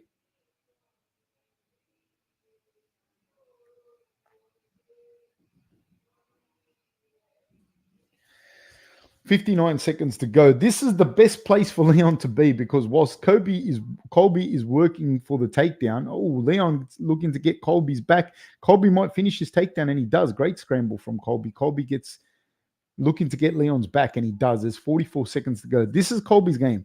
This folk-style wrestling like this is Colby's game. This is exactly what he wants and needs for the fight. There's 34 seconds to go. It's not even going to win him this round, though. Did a great job, did Leon there of elevate. Leon's knowledge of grappling and the wherewithal to do some of the stuff that he does as a grappler is very high level. This guy will be a real problem for any division, man. This guy, I've always called Leon he's one of my favorites, but I've always thought this guy is phenomenal, and he really is. Oh, right kick to the body by Leon. That round is to Leon as well. So 4-0. That's a big shutout. And see, this is what's funny. The Pantoja and Royval fight, that was a shutout, 5 rounds to 0, in my opinion. This one is going to be the same more than likely. But it's funny because, it's not even close to the same kind of fight. Like, Royval had real legitimate moments in that fight. Colby has not at this stage. And I do think Leon's probably, there's a good possibility that Leon's going to finish his fight. Just by landing some, he's landed some shots in the legs. 5 minutes, a long time to get through, Leon looks like he could do, 10 more rounds, man.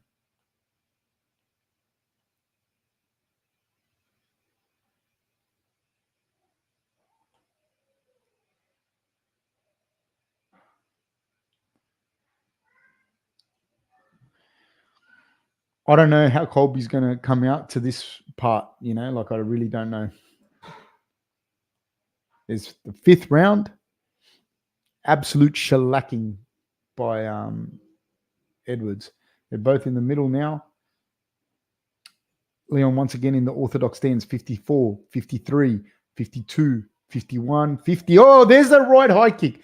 I told you it's going to come, but he didn't. I don't think it was at the best time when he timed it then, but he can throw it.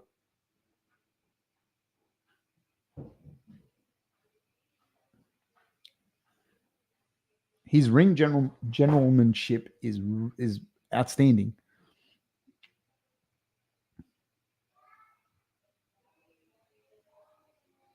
Oh, nice counter by Leon. Colby throws a jab, and Leon threw kind of like a jab check hook back. Leon making Colby react. Feints kind of changes level. Colby goes looking for an ankle pick, gets the single leg, takes Leon down. Fantastic work for Colby. Leon gets his back to the cage. Great balance from Leon as well.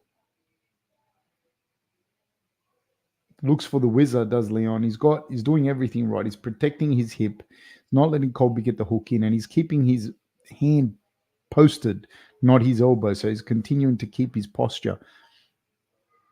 Here, Colby is also having to hold him. If he lets go of him, like in any shape, way, or form, Leon's going to get the better position. Now, Leon gets the body lock, and he's looking to take Colby down. Colby does a great job of trying to trip Leon. Leon wrestles Colby to the ground, looks to start taking his back. He's put the hooks in. I told you, man, I said to you, this guy's a dangerous grappler. Colby's going to get away, Colby. He's going to get his back to the floor. But I think that Leon's going to be able to land a lot. Like he could finish him, man. Colby's taken a lot of punishment.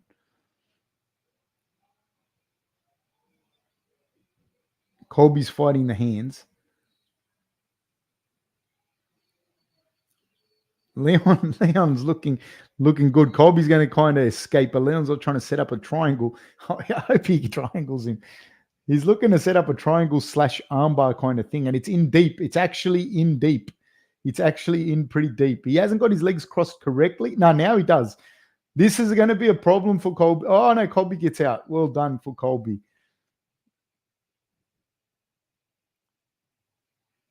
It was in pretty deep, man. I'm sure everyone, like a lot of people, I don't know, he should have adjusted his legs. Man, if you've taken the amount of damage and you have someone as strong as Leon in that hold like that, he can cause problems for you. Now, Colby is on top of Leon. There's 2 minutes to go. Even if Colby wins this round, it's like a shutout, 4-1. And I honestly don't think anything that he'll do here is enough. Like, he's not really landing any damage.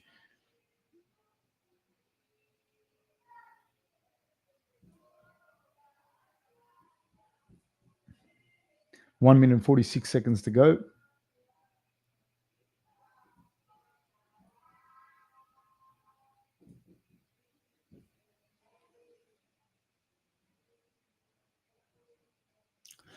Colby's doing a good job. Like, this here is Colby's game. On top of you like this is Colby's game, because basically what he's doing is pinning, like I said before, like he's basically pinning Leon, right? It's basically a Turk ride in wrestling.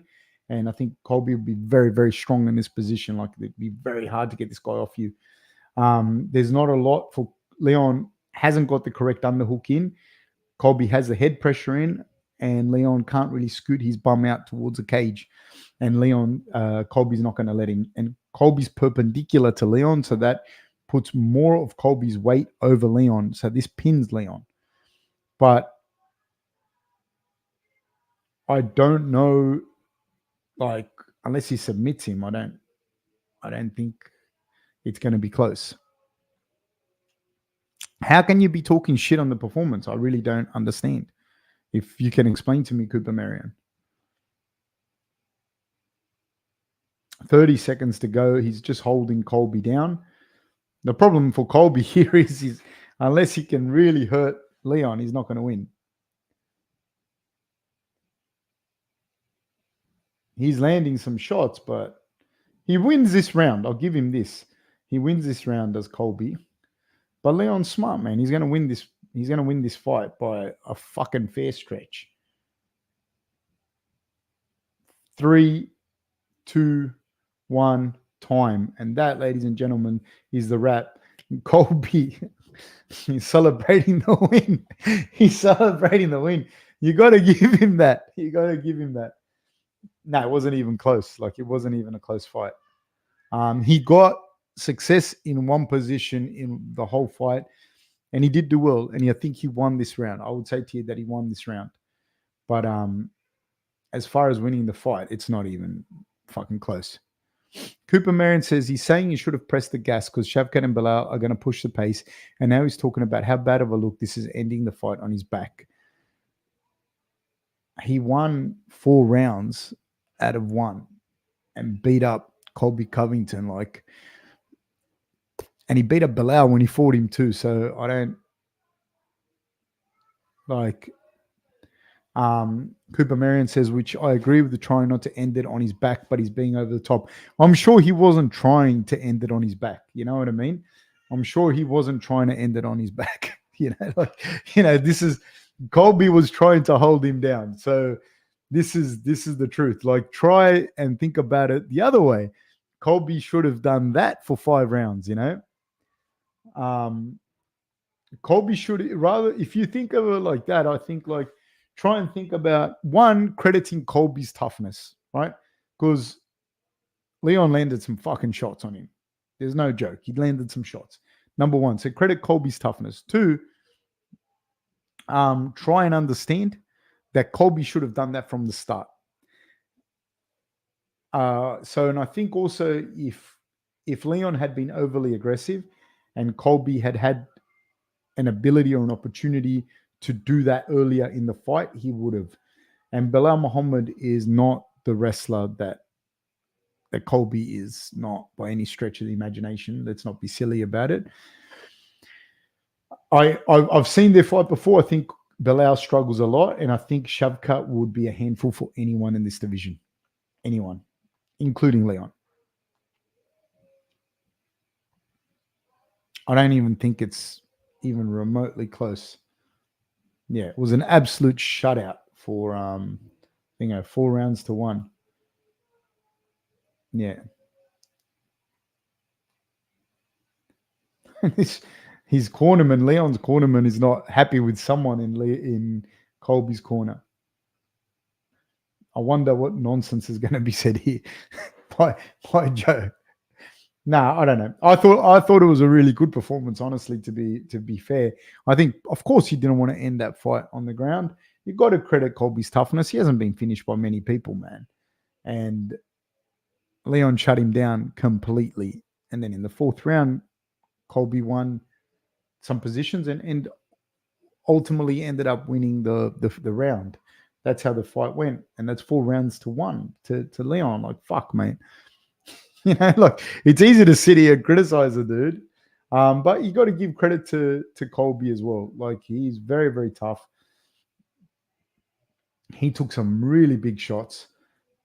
The cornermen are yapping to each other.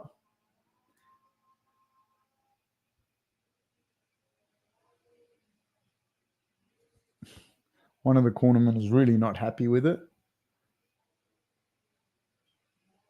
Now, Leon, I think did really well. If you look, and Colby has beaten some dudes as well, and hung in there with some really good dudes. No one did that to Colby. Not Kamaru, not any of them. Like, none of them did that. Like, just completely shut him out like that. Like, Kamaru stopped him, don't get me wrong, but completely shut him down where it was 4 rounds to 1 and it didn't look close. It did not look close. The round that Colby won, which was the last round, he won, but he didn't even come close to stopping Leon. So I was impressed.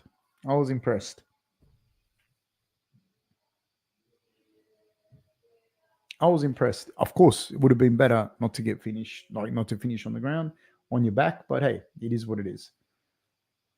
I wonder if they interview Colby, what nonsense he's going to say.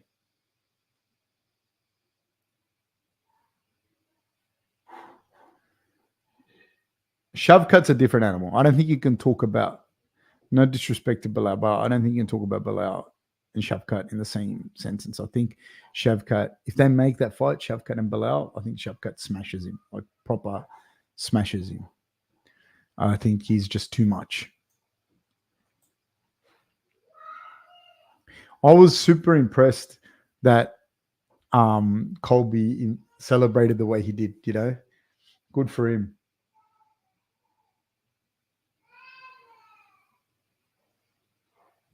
Now, Leon, super good, man. Super, super good. And I think he will go up to middleweight. And I think he's going to be a big problem at middleweight. And I think Shavkat's going to finish his run for the belt, and then he'll end up at middleweight. And Ian Gary eventually will end up at middleweight. These are big boys.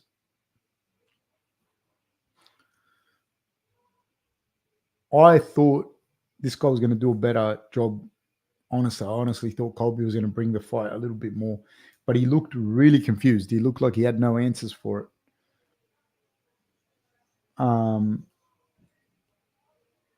Trump is probably like, fuck, don't mention me. Don't say anything about me, man. So yeah, good fight.